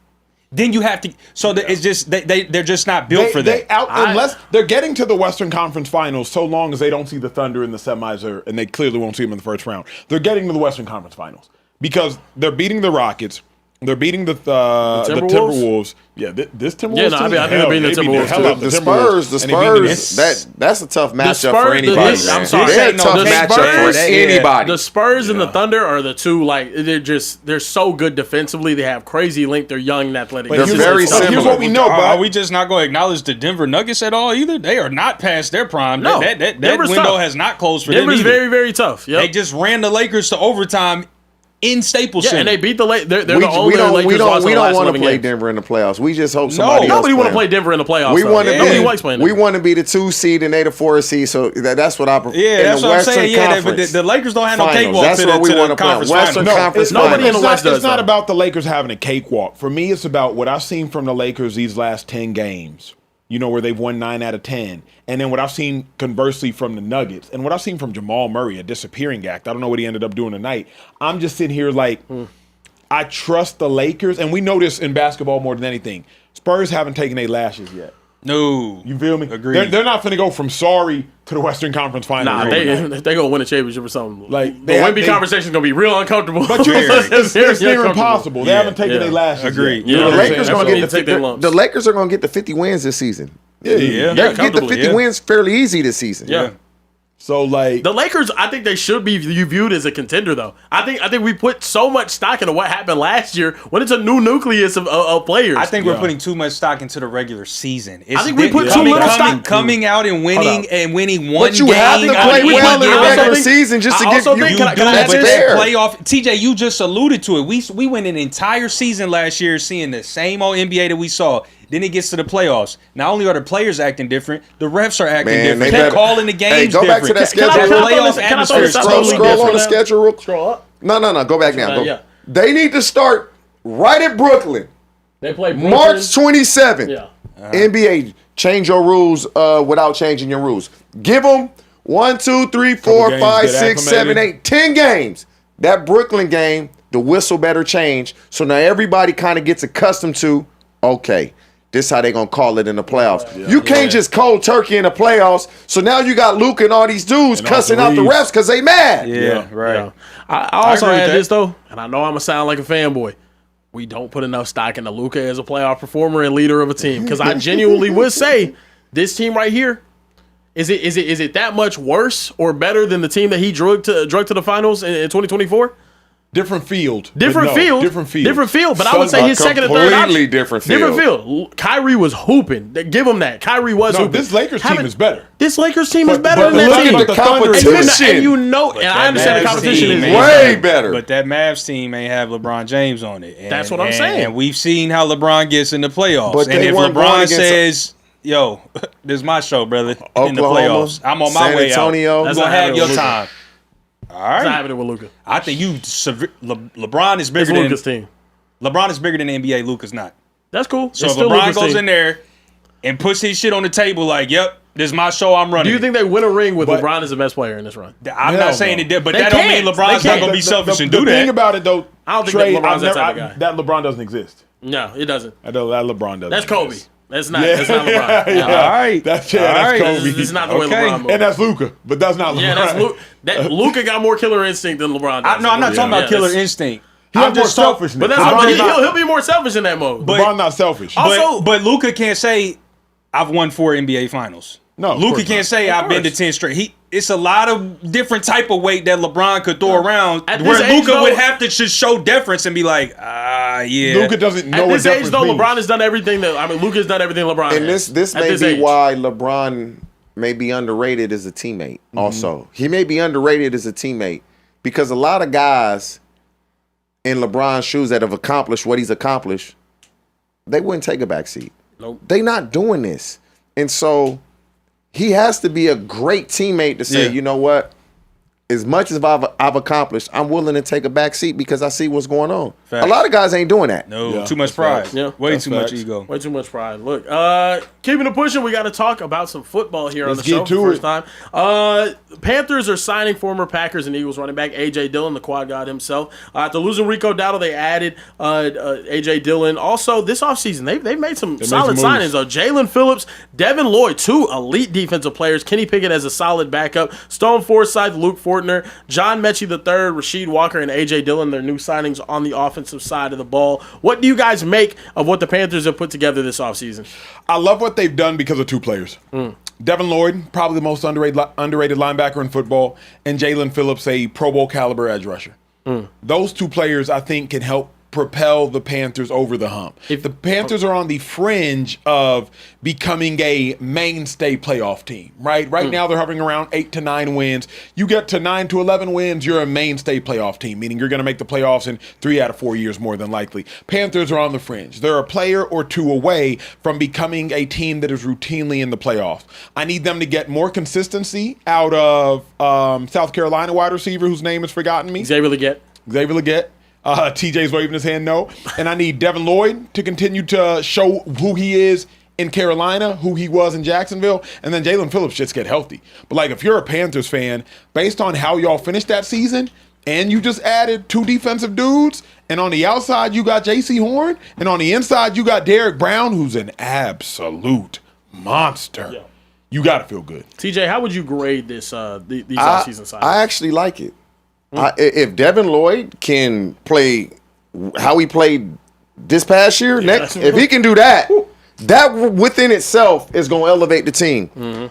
Jalen Phillips needs to stay healthy. Jalen Phillips needs to play how he played down the stretch with the Eagles. Now, if he can do that, an underrated signing, and I say this because I'm biased. I always, when I feel like I know somebody, I'm biased.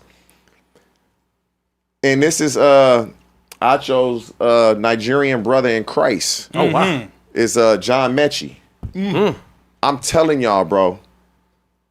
I done trained so many first-round picks. I done trained so many dudes. They all make $100 million now. If they had a receiver combine and just put all the receivers in the league, he'd be one of the top 10 just from a physical perspective. Wow. He's that good, bro. He's quick as hell. He's fast. He's explosive. There's nothing he can't do.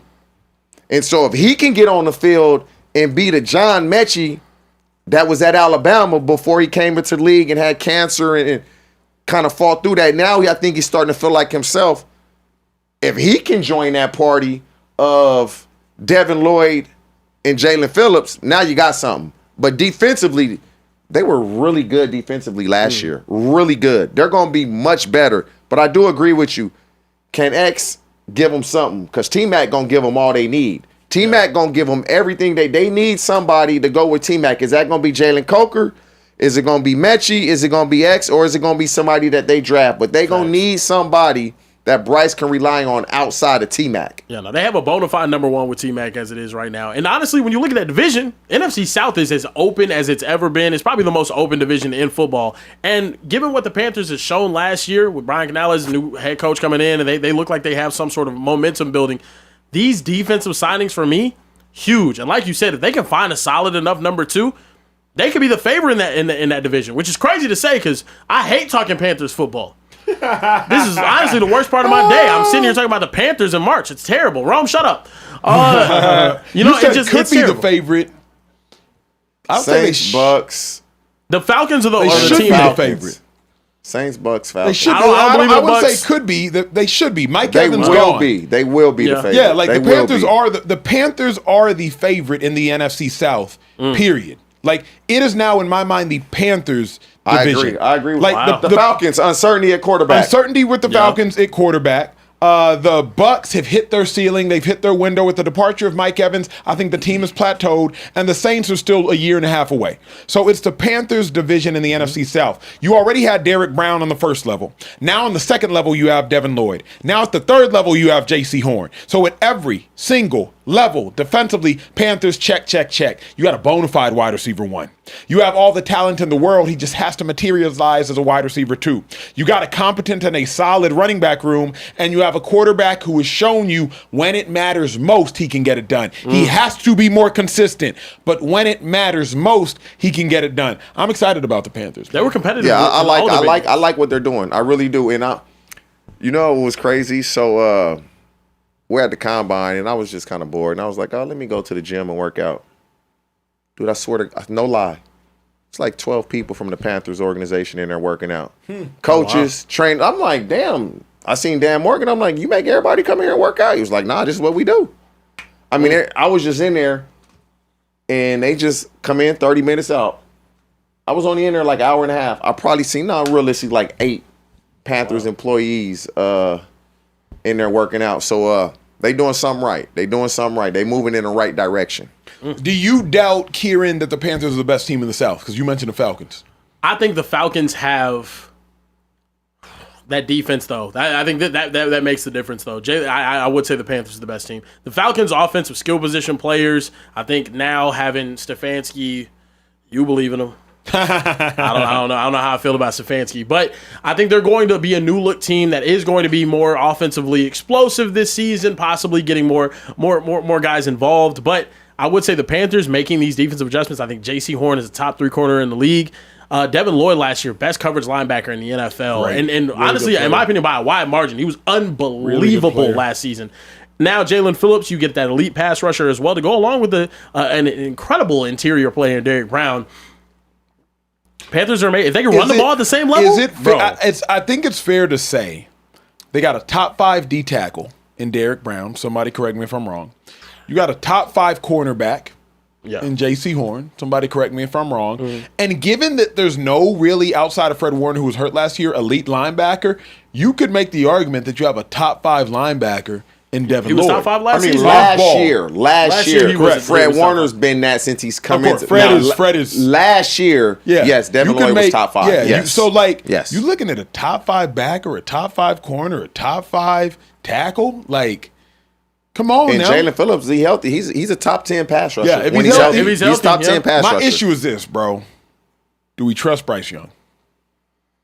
I agree with exactly what you said. He needs to be consistent.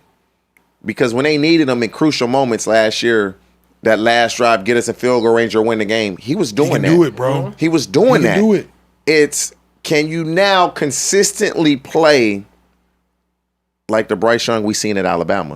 Can you play that way? And I believe once Bryce gets his confidence, he had so much confidence in T-Mac. That's why T-Mac had a great year. Yeah. Sometimes you just throw the ball up. If he can get another receiver that he has that type, losing Rico Dowdle, that's gonna hurt him. Can A.J. Dillon replace that, or can Chuba Hubbard stay healthy? That's gonna hurt him because they were running the ball so effectively when Hubbard went down that it wasn't a drop off. Not at all. It was an addition. It got better. Yeah. And so that may be an underrated move that kind of goes under the radar. Him leaving. Co-sign that. Kieran, where we at, G? Look, moving forward, talking about more free agency, the Chargers re-signing safety Tony Jefferson a 1-year, $2 million deal. Locker room favorite. Jefferson posted career highs in interceptions, passes defended in 13 games last season under Jesse Minter and that defense. Also, the free agency shows a lot of defensive retention mixed with some offensive adds. We already know that they're getting their 2 offensive linemen back next season, but on the defensive side of the ball, keeping Denzel Perryman, Tony Jefferson, Khalil Mack, a lot of guys on that defensive nucleus coming back to play for the Chargers next season. What do you guys make of the Chargers free agency moves? And do you guys think that they're going to be a real contender heading into next Disappointed. season? Wow. Reason I'm disappointed is because my concerns for the Chargers are guard to guard. Mekhi Becton swing and a miss last year obviously just wasn't the player and wasn't as present as we thought that he would be. That didn't work out. Obviously, you're missing your tackles. I don't care about the tackles. Guard to guard were my concerns. You let the Texans go get Wyatt Teller. How you let that happen? That's the team that's beat y'all in the playoffs more times than not. That's the team that's competing with y'all for second, third, maybe the best team in the AFC. You let the Texans go get Wyatt Teller.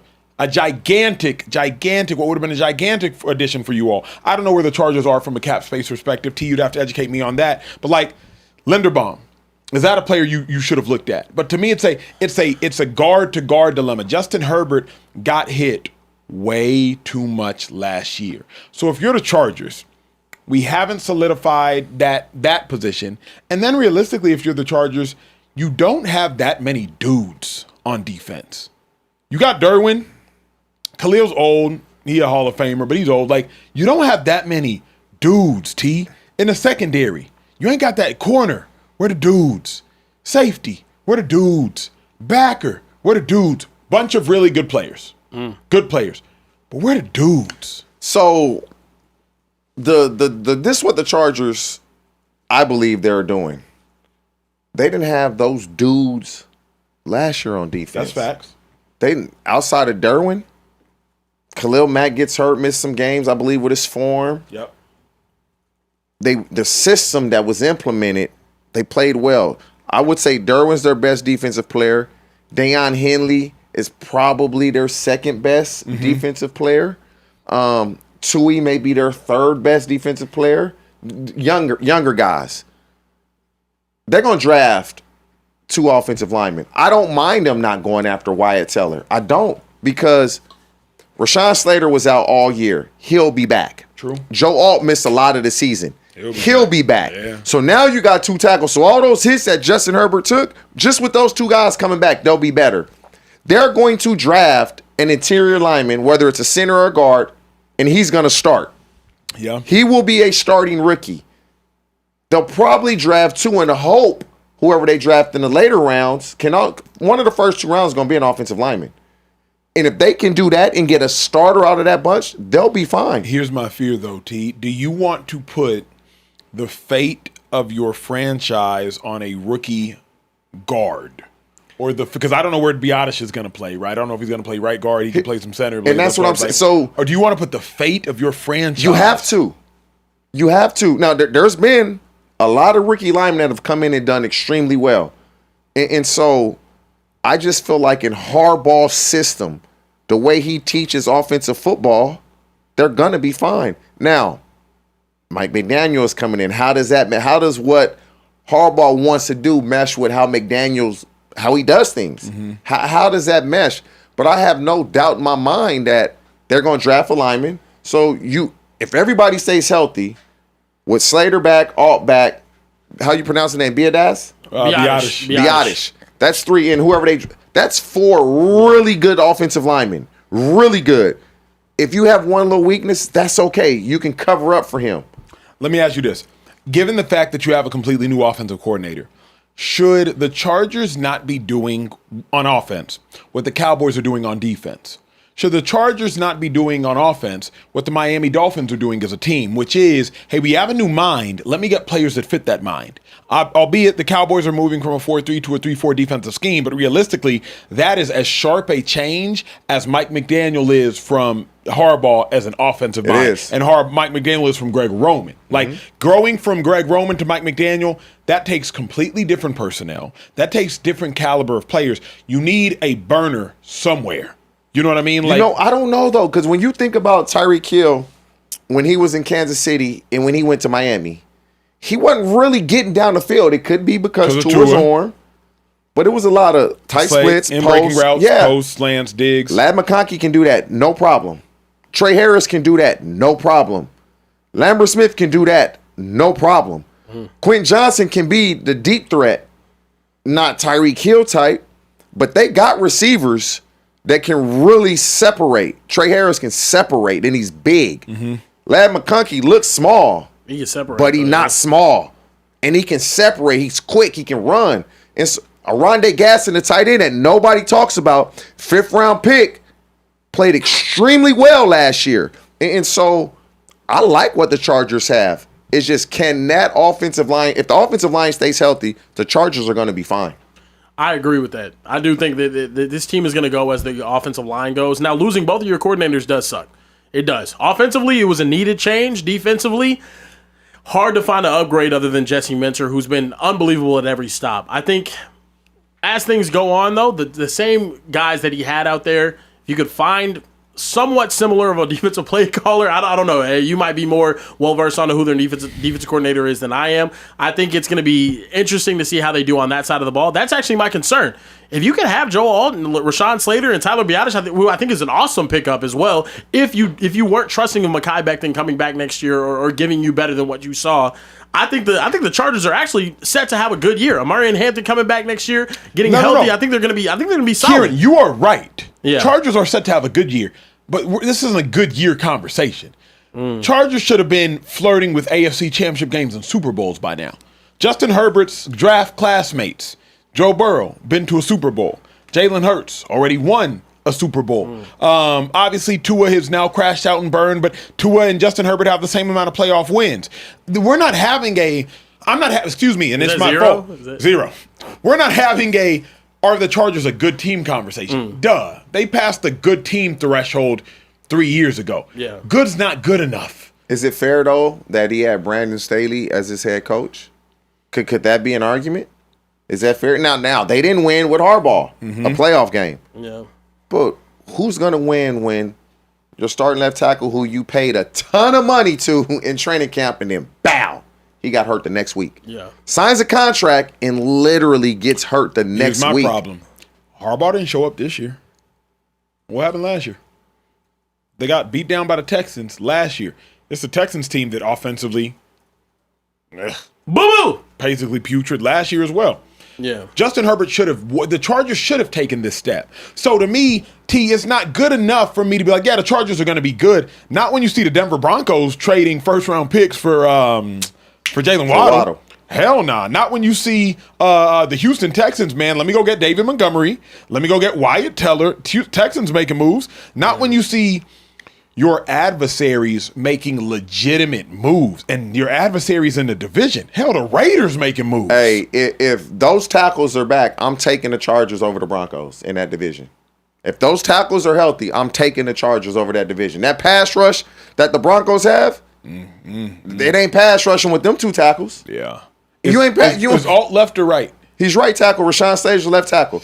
I might like Benito over Slater, G. Nah, he's too athletic. Slater is athletic. My problem is I love that secondary versus Justin Ifman Herbert. That's the problem. I love that secondary against Justin Herbert.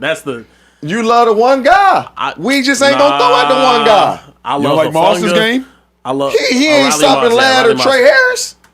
Okay, hold on, T. Trey Harris. You just said Trey Harris like it was random. Bro, this take some bass out your voice when you say that next time, bro.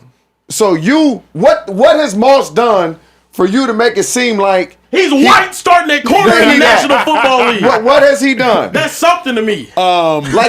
Since you say like he Cooper DeJean or something. He not Cooper DeJean. He not Cooper DeJean. I'll give you that. That's all I'm saying. Maybe they bump Johnny out there now. I give him that. I just think when I think about the Broncos secondary, you know what I like? I like a first-round pick in Jade Barron. Yeah. I like Riley Moss. Nice. I like Pat Surtain. I like Hufanga. And I don't know what they're going to do to Brandon Jones. Brandon Jones is Brandon Jones is coming back. I like Jade. He can play. I like him. I like him. We're going to see more of him next year now that PJ Locke's gone. So Correct. we're going to see if he ends up taking that next it's step. going to be the Chargers just have to take the next step. And last thing I'm going to say is this. This wasn't a next step type of offseason to me. This was a maintain the status quo offseason for the Chargers. I wanted the Chargers to put my foot on their neck, go for the kill. The AFC is wide open. Chiefs have apparently taken a step back. Houston Texans offensively still look like they're not over the hump. New England Patriots, they had a lot of fate and fortune on their side. Denver Broncos and the Chargers, y'all two teams are neck and neck. To me, I want to see the Chargers grab the AFC by the throat and say it is mine for the taking, and this wasn't an offseason that appeared to do that. When I see the Broncos go trade a first-round pick for Jalen Waddle, I say they're serious. Who won the offseason last year? Can we recall just off the top? It's a great question. Like, who won free agency last year where it was like, oh, man, they did a great job?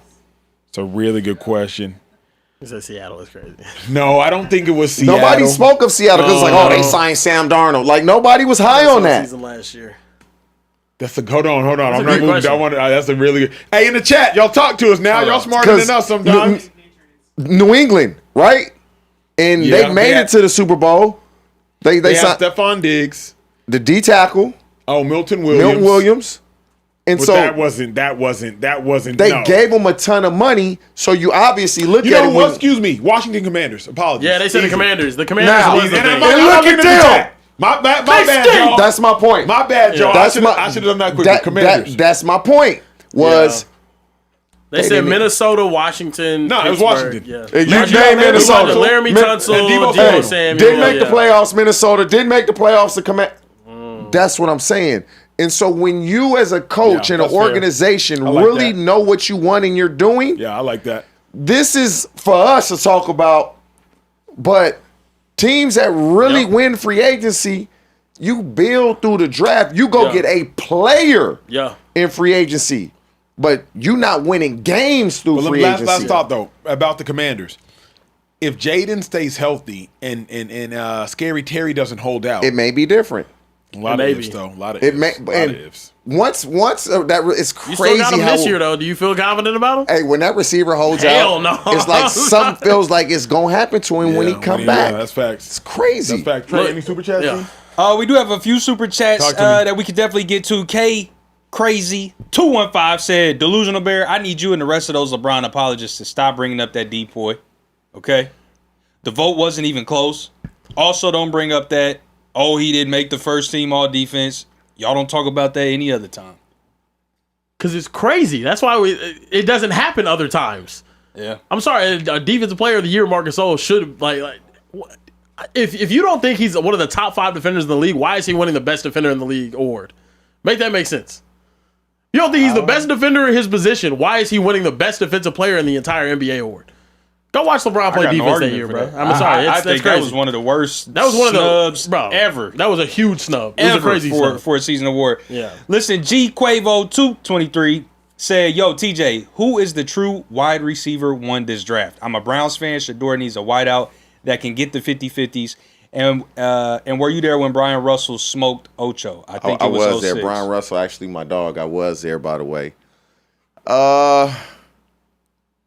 It got to be between one or two guys. It's either Carnell Tate or Jordan Tyson. Jordan Tyson is so explosive. When he put his foot in the ground, it's like, whoa.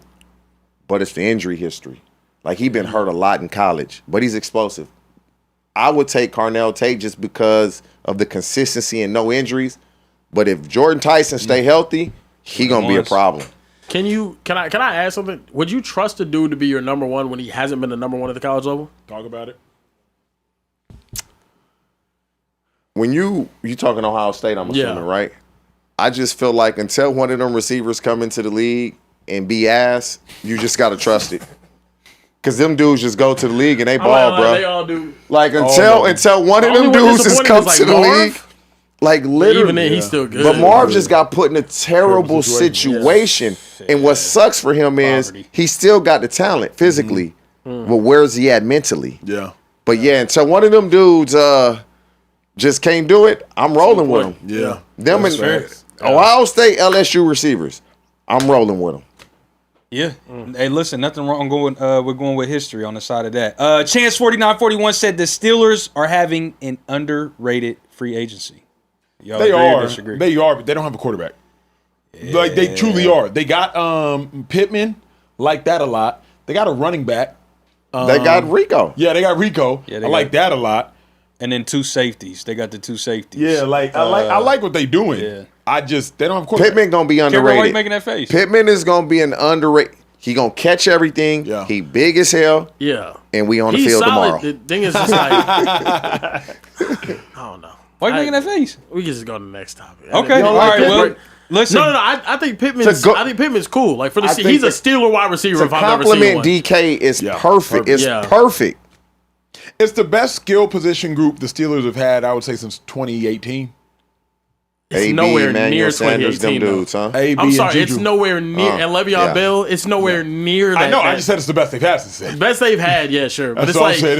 It's the best they've had since it's like then. I don't know. The burger you had down the street is the best you had since you had a 5-star restaurant steak. You know what I mean? So like, it just That's I don't fair. know. Listen, Benjamin Todd asked a really good question. Shout out to Benjamin Todd. He's always in the super chat. Said, I would be interested in knowing who y'all would be interested in seeing featured in Hard Knocks this upcoming season. Do you like the Hard Knocks in-season format or the training camp Hard Knocks? What are your thoughts? I don't like Hard Knocks in general. Something told me you were gonna. I don't like Hard give Knocks. that take. It's too exploitive. Like when you've been cut, Oh, it's personal for you. it's personal. Like, So anyway, the non-sorry. nah, like it's why I don't play fantasy football. Oh, yeah. I remember playing fantasy one time and Zach Ertz got hurt, and that's my dog. You were He was on mad fantasy, as hell. and I was mad, and I was Yeah. like, "What the hell?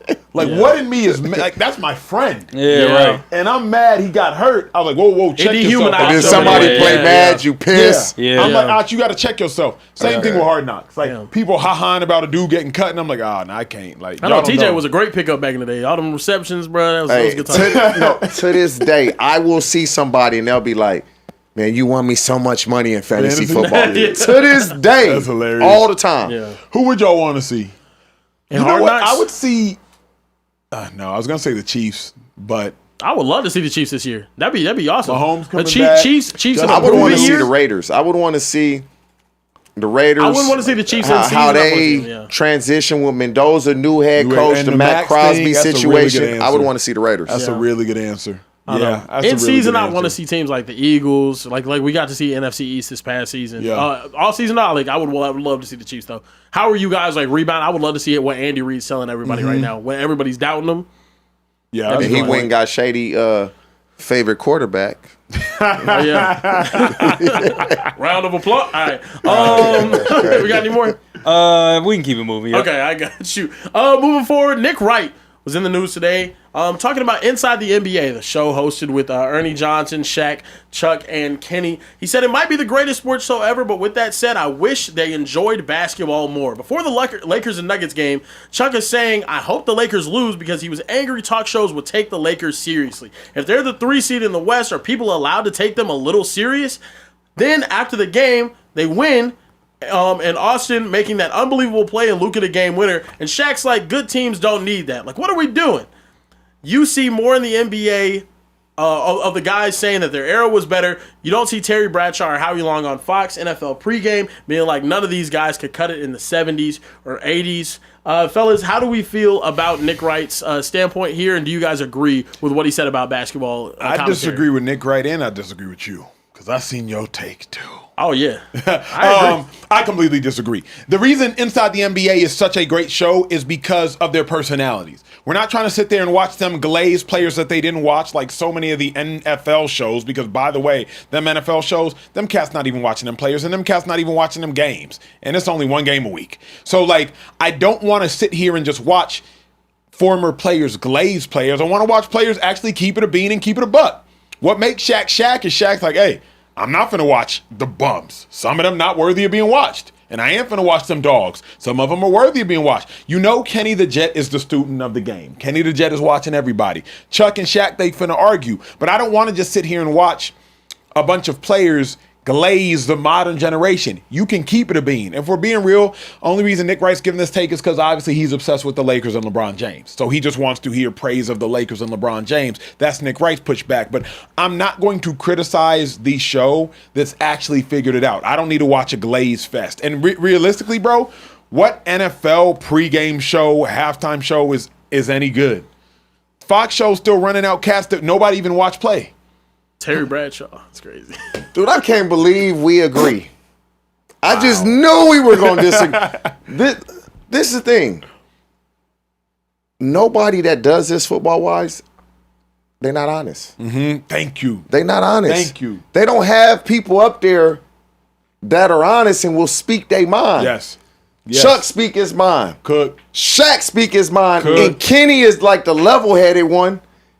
So he let them say what they say. He may agree with them the majority of the time.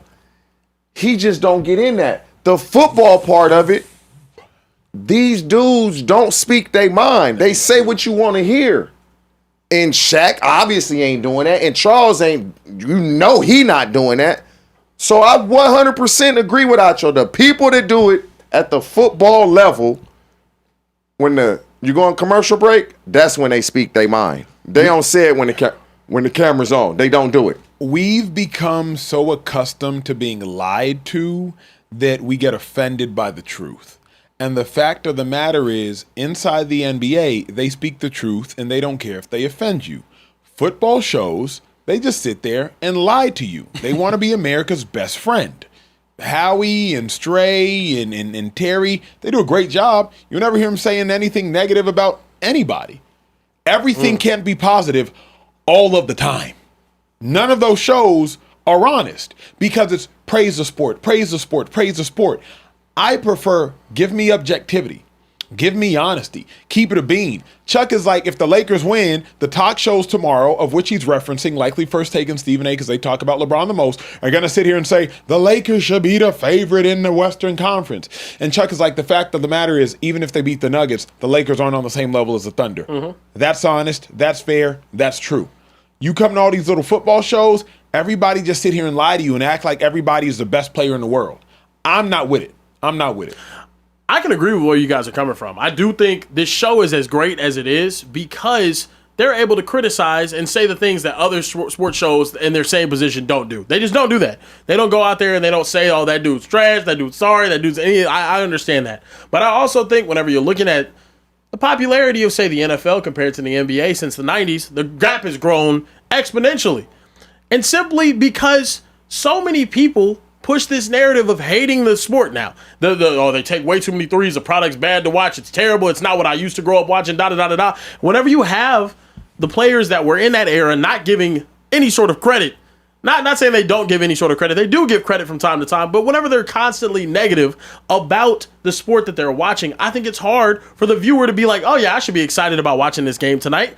No, you're sitting there telling everybody that it's a BS game, that the game's completely changed. It would have been so much better back in, we would have busted their ass if they were playing back in our era, this and this and that. Though? What do? They tune into their show. They tune into that show? Everybody tunes into their show. And that's because they're honest. That's why everybody is like, wait, ain't no way they going off the air. Yeah. Ain't no. Now, I mean, I was still turning to TNT like, oh, damn, the game, it ain't on TNT no more. It's on Correct.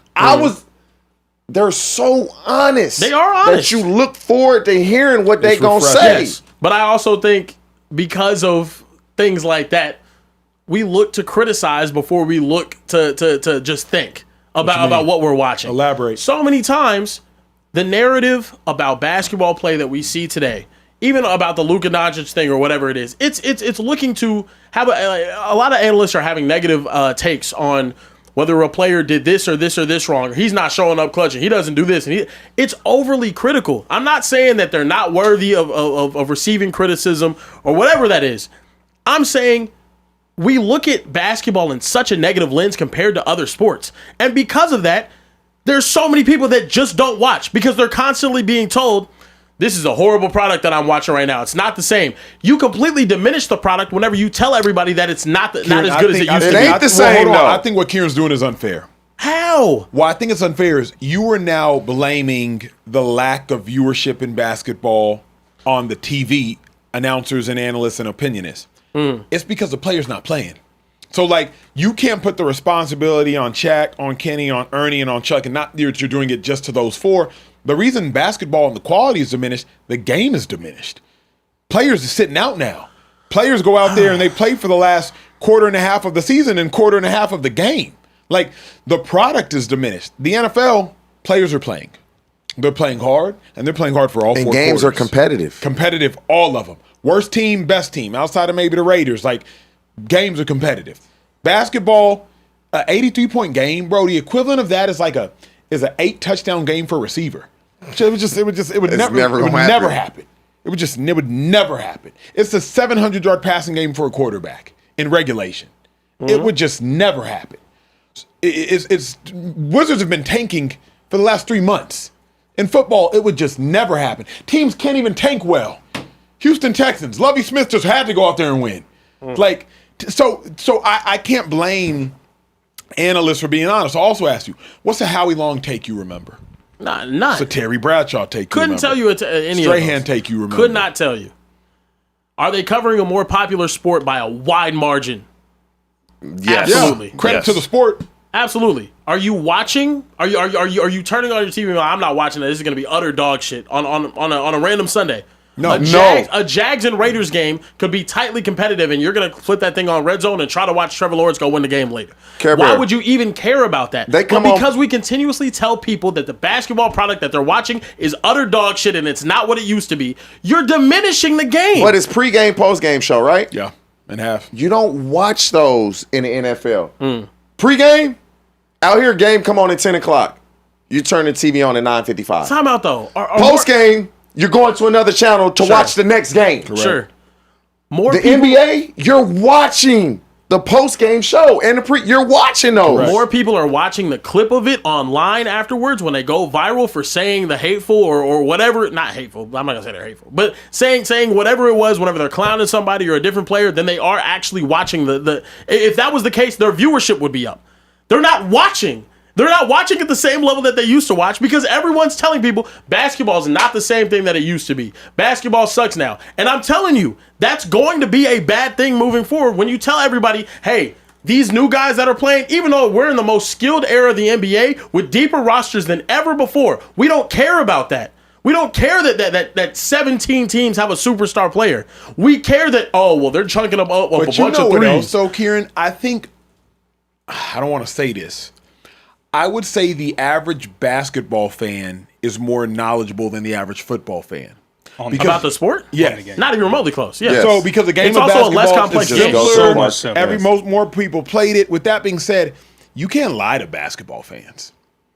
You can lie to football fans. I can sit here and tell Trey, you know what I'm saying? Like, hey, bro, a 5-2 defense is actually the best. Because he'd be like, okay. Oh, yeah. I thought 3-4, but... Right. Like, Sure. It's a complex game. I can come out here and lie to Trey.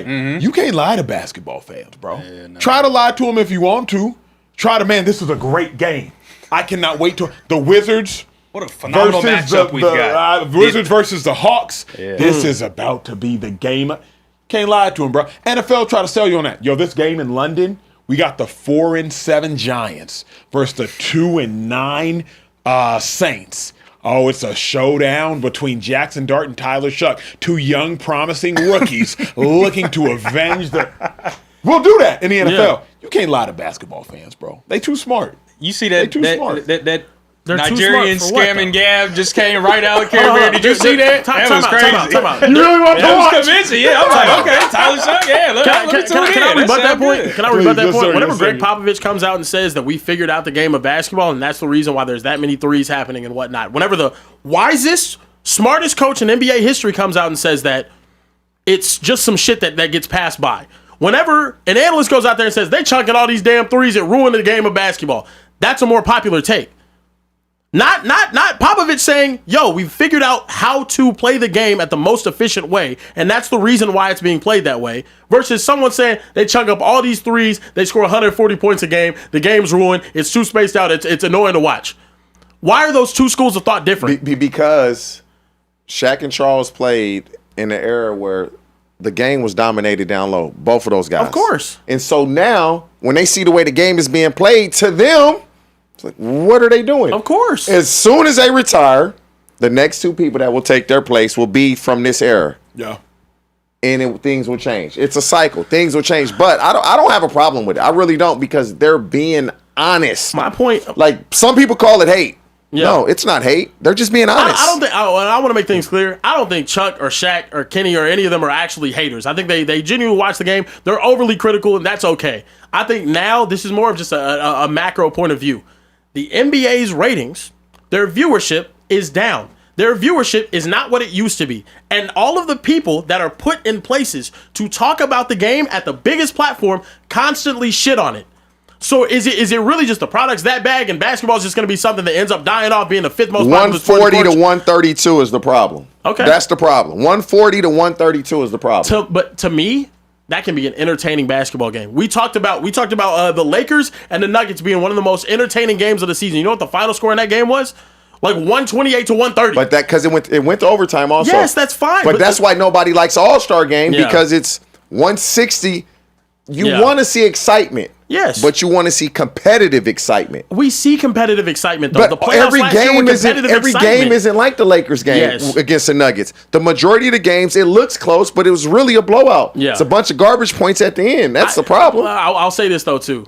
playoff viewership is down compared to what it was in the 90s. Maybe that's how public things were. Like there's 4 channels back then that you could actually watch NBA basketball on. But I'm watching a Knicks and Pacers series that's must-watch basketball. Must-watch basketball. And all I hear after watching those playoff series that are must-watch basketball, watching the finals, must-watch basketball, 7-game series that was good basketball to watch, everyone's telling me still, oh, the NBA product's trash. It's not the same coming into the next season. I watch great basketball for multiple series in the playoffs. Entertaining basketball.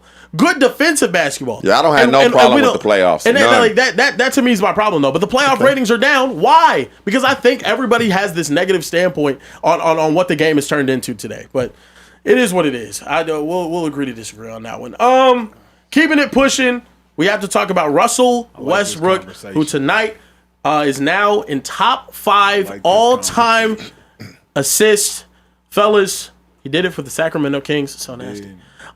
He also he's behind LeBron James, Jason Kidd, Chris Paul, John Stockton. LeBron being up there is crazy. Cut to the chase, bruh. Is Russell Westbrook a top 5 point guard of all time? No. Trey, stop all that typing. Huh? Get in this conversation. Wait, what was the question? Is Russell Westbrook a top 5 point guard all time? No.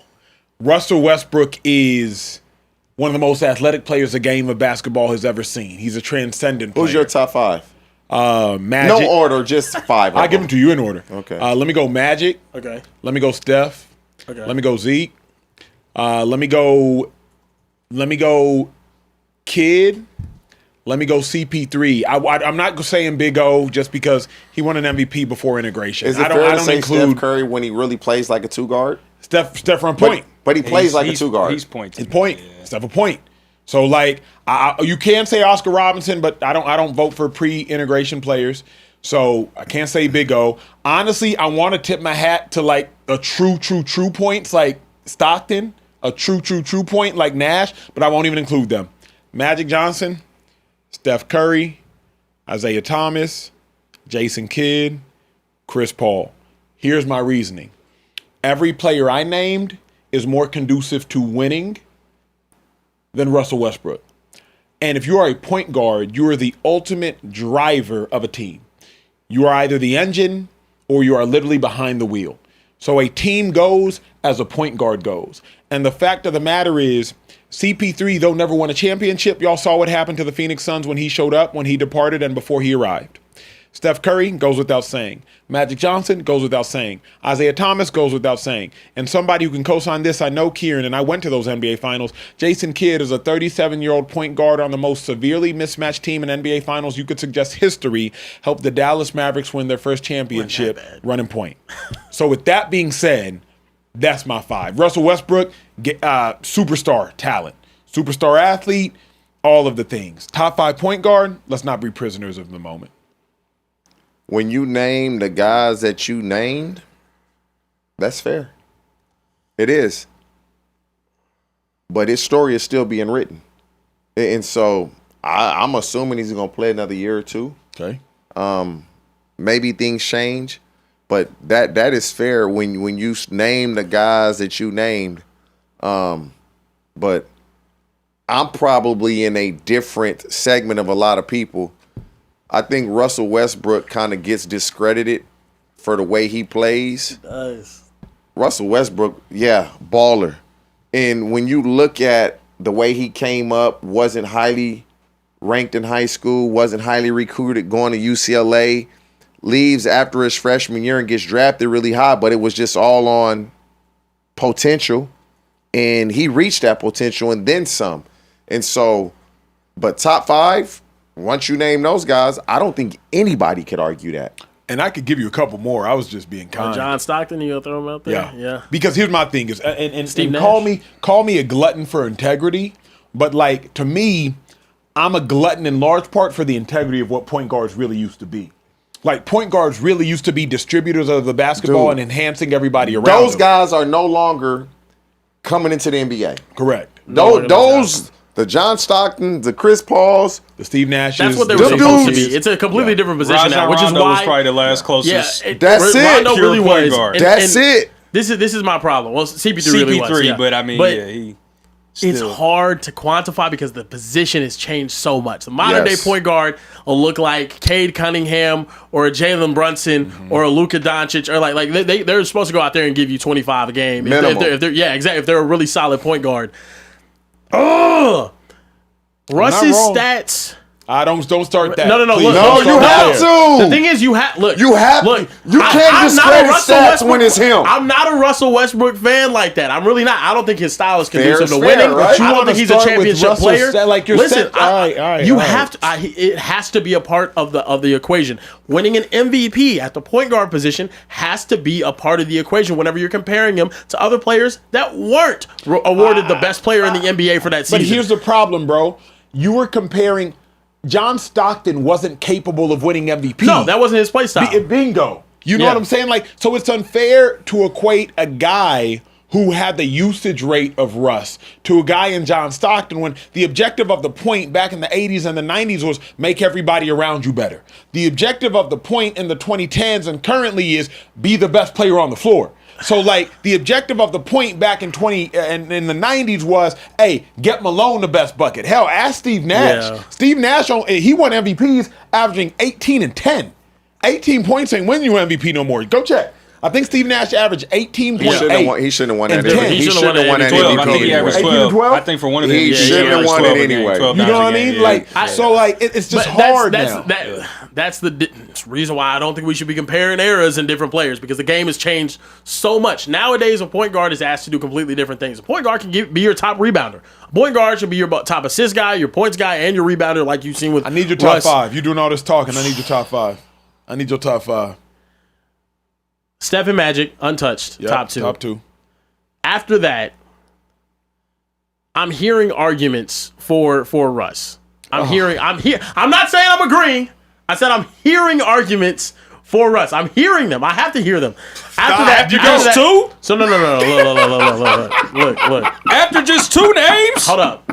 Okay, sorry, my fault. One sec. So he's guaranteed in your top 5. One sec. And you question the top 3? 1 sec. Steph, Magic, Isaiah Thomas. Then I'm hearing some arguments. So then Jason Kidd, his game develops. He's a great defensive player. I mean, he's a point guard for my favorite team ever. Isaiah Thomas got to be solidified. Isaiah Thomas is 3. I said he's 3. Okay. Come on now. 3. Yeah. I don't even want to hear arguments yet.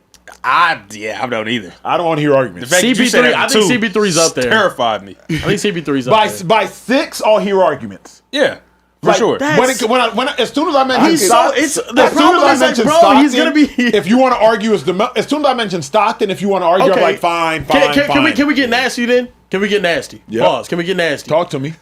Do you view Russ as a stat stuffing guy? Do you view him as a stat merchant? Is he a box score chaser? And is that reason why you're not putting him in that conversation? No, Russ every number Russ got in OKC without KD, he earned. Okay, Boy, he needed every single rebound, point, and assist. Yep. He earned that. Is it the way he plays the game that bothers you? Yes, because Russ's game isn't conducive to winning. If you want to be a ball dominant point, then lead your team somewhere like Luka.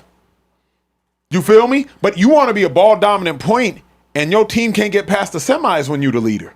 Yeah. So how can I praise you for that? Now, if you want to be a ball distributing point and you can't take your team to the promised land, that's different. But like Chris Paul, Phoenix. I think Phoenix was one of my favorite versions of Chris Paul. A ball distributing point, but remember, Chris Paul could still go for 37. He just said, Book, you go for 50. But don't think Chris Paul at a moment's notice couldn't have gone for 30 a game. So, like, I prefer Chris Paul even over Russ because everywhere Chris Paul showed up, a team got better. I agree. I agree on the Chris Paul front. I think Chris Paul's the best point guard. And the players loved him. Yeah. Shai Gilgeous, the league MVP, NBA champion, said Chris Paul made a difference in my game. So can I ask you this though? And just to be. Did you finish your top 5? Hold on, TJ. We can't let him off the hook. Okay, just to go. Not everywhere. Where it fall short? Houston, they got better. The second tenure with the Clippers, when he left, they got better. This most recent one? This most recent. Yeah, I mean, he retired though. Yeah. He didn't play though. He didn't play. They did him dirty. That's why I want the Clippers to lose their game. This is your top 5, G. You got 2 more. I'm going Steph, Magic, Isaiah Thomas. If it's me, I'm putting CP3 there, and then I'm putting it's hard not to say John Stockton just because he is. I'll say John Stockton for what he did. Yeah, John Stockton. I'll take that. He had how many 1,000 assists? He's got an untouchable assist and steals record. No, it's like untouchable. It's ridiculous. So yeah, I think Chris Paul was the best facilitator. To see it. Yeah, he has what 15,000 in his career. Something great, bro. Best facilitator of all time. Like, so that, it's hard that not to to me is put a good him in list. Yeah, I'm not mad at that. TJ top 5. I'm taking out John Stockton. I'll put Jason Kidd in there. Yeah. Okay. Let me hear him. So I'm going Magic. Yeah, check. Steph Curry, even though Steph Curry is today's point guard, he gonna score more than he passed the ball. Yep, check. Isaiah Thomas. Check. Just the toughness he had with Detroit. Chris Paul.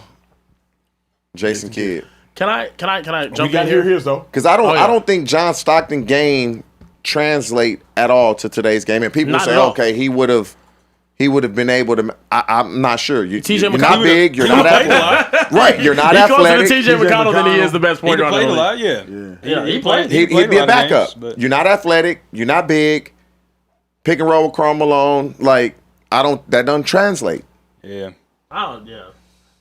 To be honest though, I hate that I'm in the position to even defend Russ because I don't think Russ. Like Russell Westbrook is probably number 6. It's just tough whenever you have a whole career and you have all the accolades that you do, and for people to just be like, I don't really. Dude, Russell Westbrook a dog. He a dog. He a dog. But before Trey goes, can I ask y'all this though? With this new generation of point guards, how do you compare them to the John Stocktons, Jason Kidds, and Steve Nashes of the world? Really good question. How do you do it? I think you have to have enough wisdom to say, hey, I'm going to respect these OGs because they were real point guards. These new hybrid point guards, See, this is the verbiage that I'm talking about, though. The game evolves, and it's now you're not a real point guard anymore. They're not. They're combo guards, or like, what do you want to call them? Yeah, I mean, think about it. Like Luka to you is just a point guard. Luka, one of the best facilitators in the league since he stepped in, though. Yeah, but Luka's a combo guard. You know what I mean? Like Luka, he is. Luka's a point guard. Like Allen But my Iverson, thing is, like, if Luka finished his career with 10 first-team All-NBAs, we're going to be like, he's not a top 10 point guard because he didn't play the game the way that John Stockton did. He's a top 10 player. You know what I mean? Like he's not a top. You said if he finished with 10 first-team All-NBAs, yeah, he's a top 10 player. You know what I mean? They're not going to give him that credit. He about to have 6. But already, like you about to have 6 first-team All-NBAs. Like to me, I put those John Stocktons, those Chris Pauls, those Steve Nashes. Man, because I grew up watching the game late 90s, early 2000s. To me, there's a special place in my heart for facilitators. For like, I'm going to make everybody around me better. But what Steve Nash was doing with them Suns, them trash Suns turned into a 60-win Suns. Yeah. 1 seed over the Spurs, over the Mavericks. Well, Steve Nash changed the game of basketball. No, we would never see that again. Like, if you're not 6'3" and crazy athletic, you weren't even getting on the court as a point guard. Yeah. Now, what about? Don't y'all think we'd see the modern day? But he's 6'6". Yeah. Don't you think we could see the current version of James Harden again, reincarnate? Like this, because this version of James Harden's a point guard, right? He's giving you 14 to 16 points a game. Occasionally, he can give you 27. But I don't think we can see this James Harden as a youngster. It's the evolution of an older James Harden. We're not seeing this James Harden from the outset. No. Fair. Yeah, it's going to be a tough conversation. If Shea goes on to win, four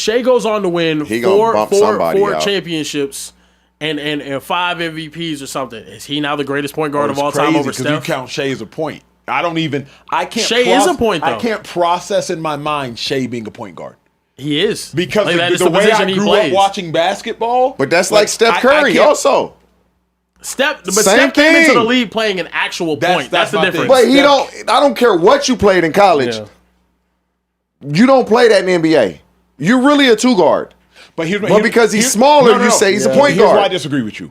Because when Steph had Clay, there were not just portions of games, there were portions of seasons and portions of playoff runs where I would have called Clay the 2. Yes. You feel me? Yes. And I would have called Steph the point. But Steph is not initiating the offense. Steph is running pin downs and running that's not what a point guard does. Yep. A point guard is the guy passing it to the guy that's doing what Steph is doing. Yeah. But Clay can't give you 60 points off 11 dribbles? If Steph 30 13. The fact that Clay was able to do that means Steph must have been point. No, it must have been because they was leery of Steph because Steph wasn't passing him that. Yeah. Somebody else was passing it to him. That's just, yeah. I mean, I think the top three is unanimous. We all agree. It's Isaiah, it's Magic, and it's Steph. Yeah. And then I'm going to go J-Kidd at 4. Yeah.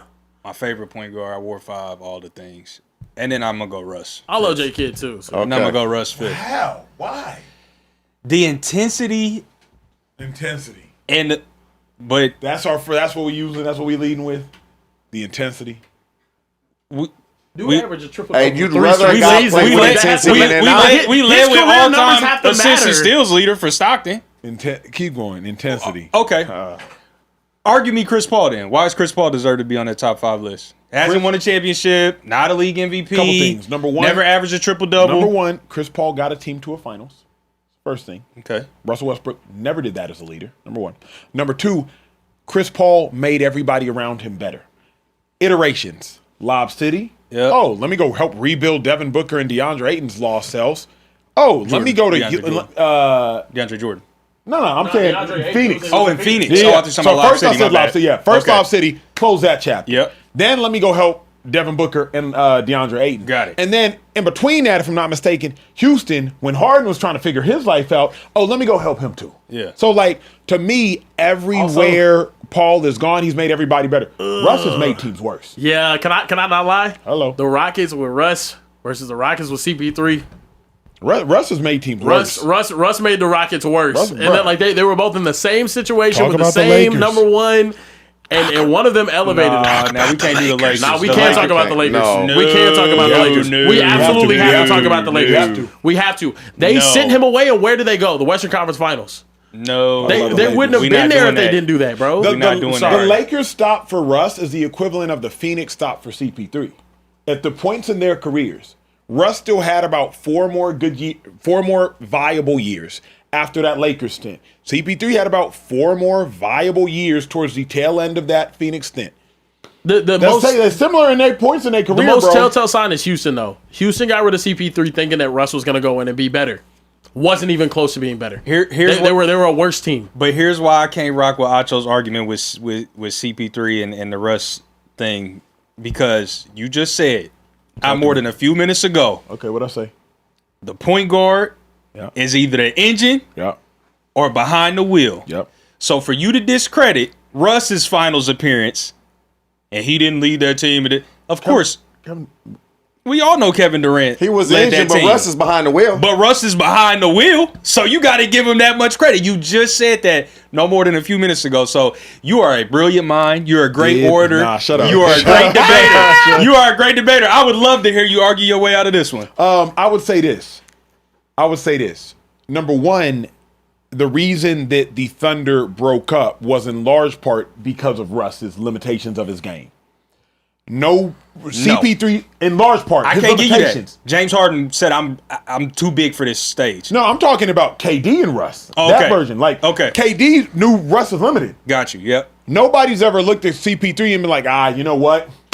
Can't win with you.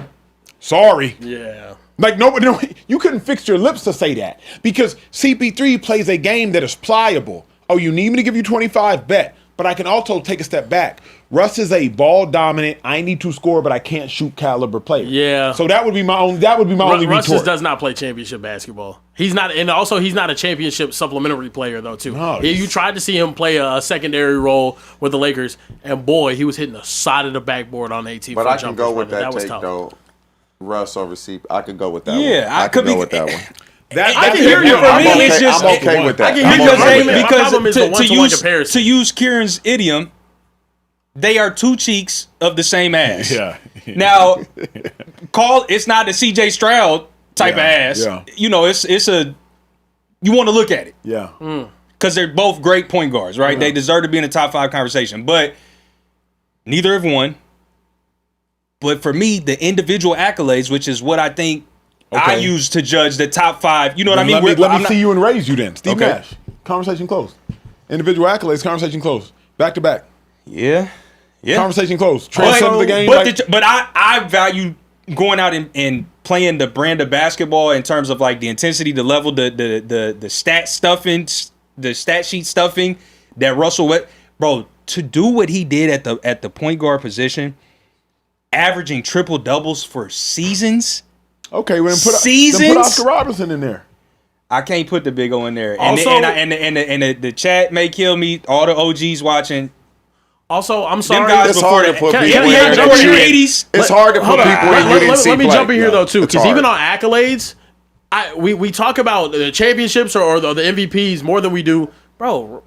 Chris Paul was a 9-time All NBA player with I think it was like 7 all defensive teams. He was one of the best defensive guards of an entire era. He, accolades wise, is better than what Russell Westbrook was. So, like, if we're just looking at MVPs, no, Chris Paul didn't ever play a brand of basketball that was conducive to an MVP. Yeah. But he was a better point guard than Russell Westbrook was. He just was. No more, no less. Actually, not. I'm completely switched my tune on this. Fuck an MVP or the 3 straight triple-double seasons he had. That is a crazy fuck you to give. Yeah, you can't do that. When I'm talking about top 5 point guards of all time, to just be like, you can't do that. To just be like, he earned that. He earned that. He did earn that. Not 2, but 3 triple-double seasons. No, it was amazing. That's crazy. That is a crazy fuck you to give, bro. When comparing him to Chris Paul. And the MVP, the whole box. Fuck it all. It's gone. It's over with. It's gone. You can't do that. Come on now. That's crazy to do. Let's get to the last topic. It is what it is, man. Taylor, do I need to move the camera?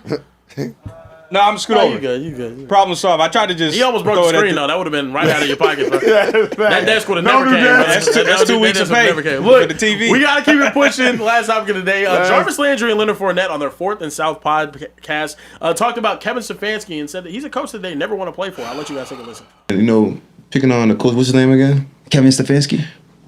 That shit bothers me, right?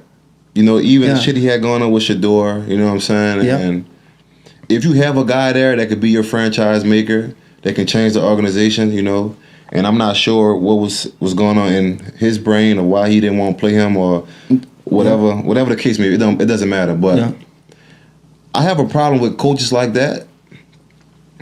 Like, to me, his resume is not good to me at all. Just being real. Yeah. And he gets another shot at coaching where, you know, it was guys like me and you who have great-ass resumes, right? And didn't get another shot or not playing at all. So when I see shit like that, man, that shit had me hot. Fellas, is the Kevin Stefanski criticism getting out of hand? Duh. Especially this. This was wild. Number one, you say that Shador can be a franchise change maker and you give him the benefit of the doubt. But the 2-time coach of the year resume, not good at all. It's not good at all. 2-time coach of the year. Leonard Fournette was a dog. Jarvis Landry, a really good player. To my knowledge, they don't have any OPOYs, Offensive Players of the Year. To my knowledge, they don't have any all first-team All-Pros. To my knowledge. So how are you going to say that an individual that has won an award at NFL Honors twice, Coach of the Year, his resume not good at all, but then give Shador the benefit of the doubt of a franchise change maker? Number one. Number two, this is what frustrates me with these conversations, T. I'm glad it's our last topic before I get upset. You don't even know the man's name, and you want to speak on the man. That has been the conversation surrounding Kevin Stefanski and Shador Sanders. I don't even know this man's name, but I'm going to speak on him. I don't know enough about him to know his name. It's only 2 coaches in the NFL, and he's been coaching for about 6 years now, but I don't know his name. But Shador, franchise change maker. You don't know his name, so of course you don't know his resume. So of course it's not good to you at all because you don't know it. He's the best Browns coach in the last 26 years. That is his resume. He got the Browns to the playoffs and beat the Steelers when Mike Tomlin was the head coach and Ben Roethlisberger was the quarterback. That is his resume. He's the best thing the Browns have seen since you were born, Leonard Fournette. That is his resume. So to me, you have to learn the man's resume before you try to speak ill on the man. That is my issue with it all. So I'm going to say this. Kevin Stefanski brought all this on himself. Oh, he did. He did.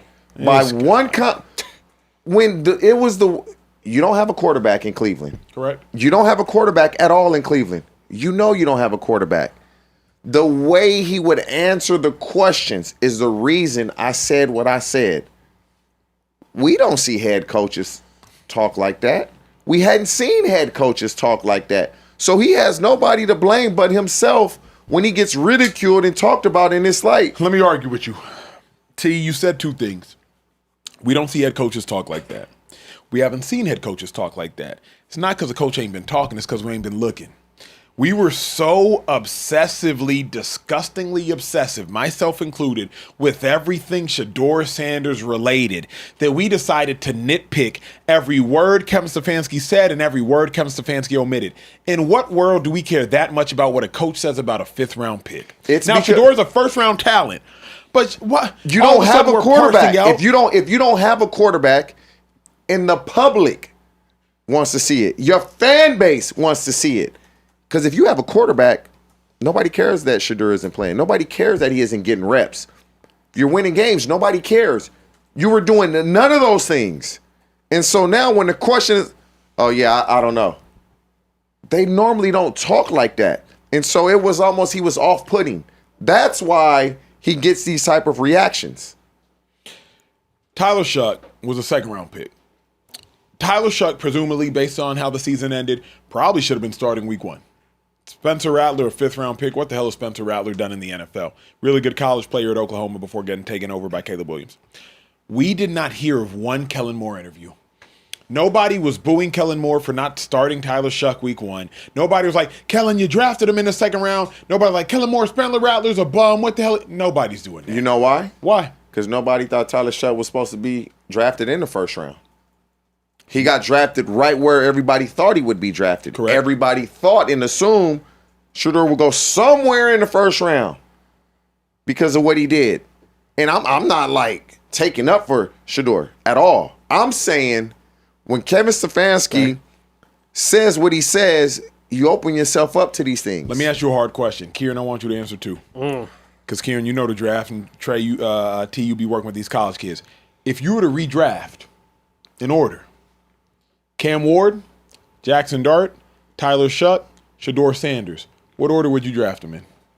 I'm probably going Jackson Dart, Cam Ward. This is easy if you went that Shuck and Shedeur Sanders. Yes. What order are you going in? Yes. Probably going Jackson Dart, maybe even Tyler Shuck 2nd because he looked great. Cam Ward and then Shedeur. But like, so you're still taking Shedeur 4th? Yeah. So as much as everybody has belittled Kevin Stefanski and everybody and their mama, at the end of the day, the NFL got the picks wrong, severely wrong, but you got the order right. And so the dilemma for me is like, we're sitting here criminalizing. But they are in Cleveland. You just said they are in Cleveland. TJ. Who's done anything in Cleveland? TJ, one second. Like, ask me again. But add Dylan Gabriel to that list. ask me again. What order are you drafting in? Yep. Cam Ward, Jackson Dart, yep. Tyler Shuck, Dylan Gabriel, Shedeur Sanders. Yeah. Give me Jackson Dart. Yep. Give me Tyler Shuck. Yep. Cam Ward. Shedeur. Then give me Dylan Gabriel. That's the problem. Yep. That's the problem. Okay, beautiful. That's the problem. Okay, now, Kieran, I will give you the grace because you don't have to know this, but you will the more and more you do this show. Okay. T, I'm not letting you off the hook. Uh-oh. Who drafts in Cleveland? Oh, the coach or the GM? The GM. Now, hold up. Okay, well, I'm holding. When you're drafting a quarterback and your coach is an offensive mind, it should be a collaborative effort. Absolutely. It should be. I don't know if it, but it should be. But based on everything we saw from the outside, we're not in those doors. It did not appear to be a collaborative effort. Because after the game, Andrew Berry's hugging Shedeur like, thank you for making me look right. Kiss on the cheek. Thank you for making me look right. And Kevin Stefanski don't care because he didn't make him look right or look wrong. And also, Kevin Stefanski is not idiotic enough to draft a quarterback in the 3rd round and a quarterback in the 5th round. You don't want that. Hell no. You don't want that. So to me, it's like, Kieran, though you're right, the sin of which you are bringing to light, that's Andrew Berry's sin. Yeah. So I think it's just, and the reason everybody hates me and whatnot, and Teeds, correct me if I'm wrong, I'm just calling to attention, Kevin Stefanski is falling on a sword that Andrew Berry is holding. Now, shout out to Andrew Berry because Carson Swessinger hit, Harold Fannon's hit, Isaiah Bond, the acquisition hit, and Quinshon Judkins hit. So Andrew Berry, you made up for all of your sins with those other picks. But Andrew Berry's fault Shedeur got drafted in the 5th round and got drafted after. Yeah, you never really want to draft 2 quarterbacks in the same year. I mean, the same thing with RG3 and Kirk Cousins. You don't want to do that. Bingo. But it was the way Kevin Stefanski handled it. He brought this on himself because when Shedeur Sanders gets drafted, you know what's coming with it. Okay. You know there's going to be a ton of questions. If you would have handled it correctly, it wouldn't have been. Shedeur Sanders is the backup, and when he's a starter, but he didn't handle it the right way. Let me ask you this. You have any animals? You have any pets? I don't. You never did? No. Okay. Oh, wow. You have how many kids? 4. 4 kids. Say like your baby girls are your babies, right? Say growing up, Dad, I really want a dog. And your wife is like, come on. Going through that now, though. Bet. Okay. You get a dog because your wife convinces you, right? Your kids convince you. You might not be as ecstatic to see that acquisition into your new home as your wife because your wife and your kids wanted it. So why would I expect you to be excited about the new acquisition into your home when you didn't want that acquisition? Your wife did. Andrew Berry wanted the acquisition into the new Browns home, not Kevin Stefanski. Yet we want Kevin Stefanski to be all giddy to see Shedeur, the new acquisition into the home, run into the house. If it makes when my kids happy, though, I'm cool. But you're not mad when TJ says, I ain't feeding the dog. I ain't taking him for a walk. I want you walk the dog. You go buy the new leash. You buy the new toys. I'm tired of them tearing my shit up. You go. I'm just asking. Get in there, Trey. I'm just asking the question, man. Come on. I'm not upset and I'm not surprised because T never wanted the acquisition. The only reason I'm saying acquisition, I don't want people to start saying, oh, you're comparing Shedeur to a dog. It's an analogy, people. It's an analogy. I'm just saying, like, if T never wanted that new acquisition, I'm not going to hold T responsible. Yeah. At the end of the day, you wanted it, wifey. You wanted it, children. Andrew Berry, you wanted Shedeur. And you making Kevin Stefanski look like the devil for somebody you wanted. That is my tension with this entire Shedeur, Kevin Stefanski conversation. For those that have actually been inside the walls, and I've played for the Cleveland Browns, and I know the structure of the Cleveland Browns a little more intimately than most, Andrew Berry is drafting. Yeah, Kevin Stefanski, he out there looking like Boo Boo the Fool. And then you got players, and I respect Leonard Fournette, I respect Jarvis Landry, they're both really good players. You got people saying, like, what has Kevin Stefanski done in the league?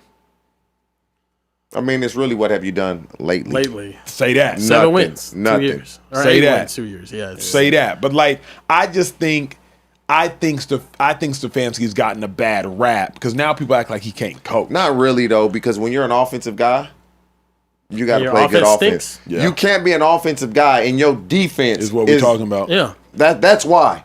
At least give me something. Out of all the play callers this past season, like where would you rank Kevin Stefanski? Probably bottom 10. Yeah. And I think as an offensive guy, that's why it's like you haven't really proven that even on your side of the ball, like you said, TJ, your expertise has been utter dog shit. It's been bad. But let me ask you though, Kieran, like you're a professional driver, but your mom picks your car and she puts you in a Volkswagen.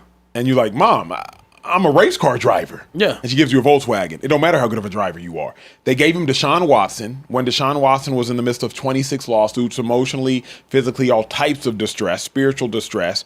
And then you give him Dylan Gabriel and Shedeur Sanders. Go win. Other coaches have done it. Yeah. Other coaches have done consistently because Kevin O'Connell didn't know how to find his left from right this year. 1 year though. They gave Josh McDaniel a second-year quarterback, an awful offensive line, and wide receivers you would never think of. And they went out there and they went to the Super Bowl. You get it's possible. It's possible to go out there and do better with a bad situation. I guess the last time Stefanski had a good quarterback, he went to the playoffs. And I said good quarterback, not a great one. Baker Mayfield. You would say Deshaun Watson's the best quarterback to ever put on that uniform, though, in the past 20 years, 25 years. Yeah. Before he got in that uniform and started playing for Kevin Stefanski. But I know. That's criminal. I know. You blaming. I have to judge you based off of what you do on the field. You showed up, you're playing out there, and he looks awful under him. If he comes back this year and has a great year under Tom Munkin, what are we going to be saying about Kevin Stefanski? Then I'm with you. Then I'm with you. Ethan.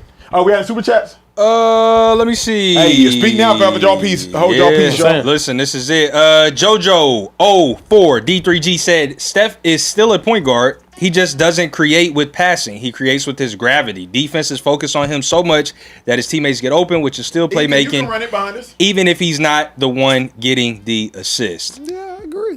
I don't hate that. Money Power Respect 773.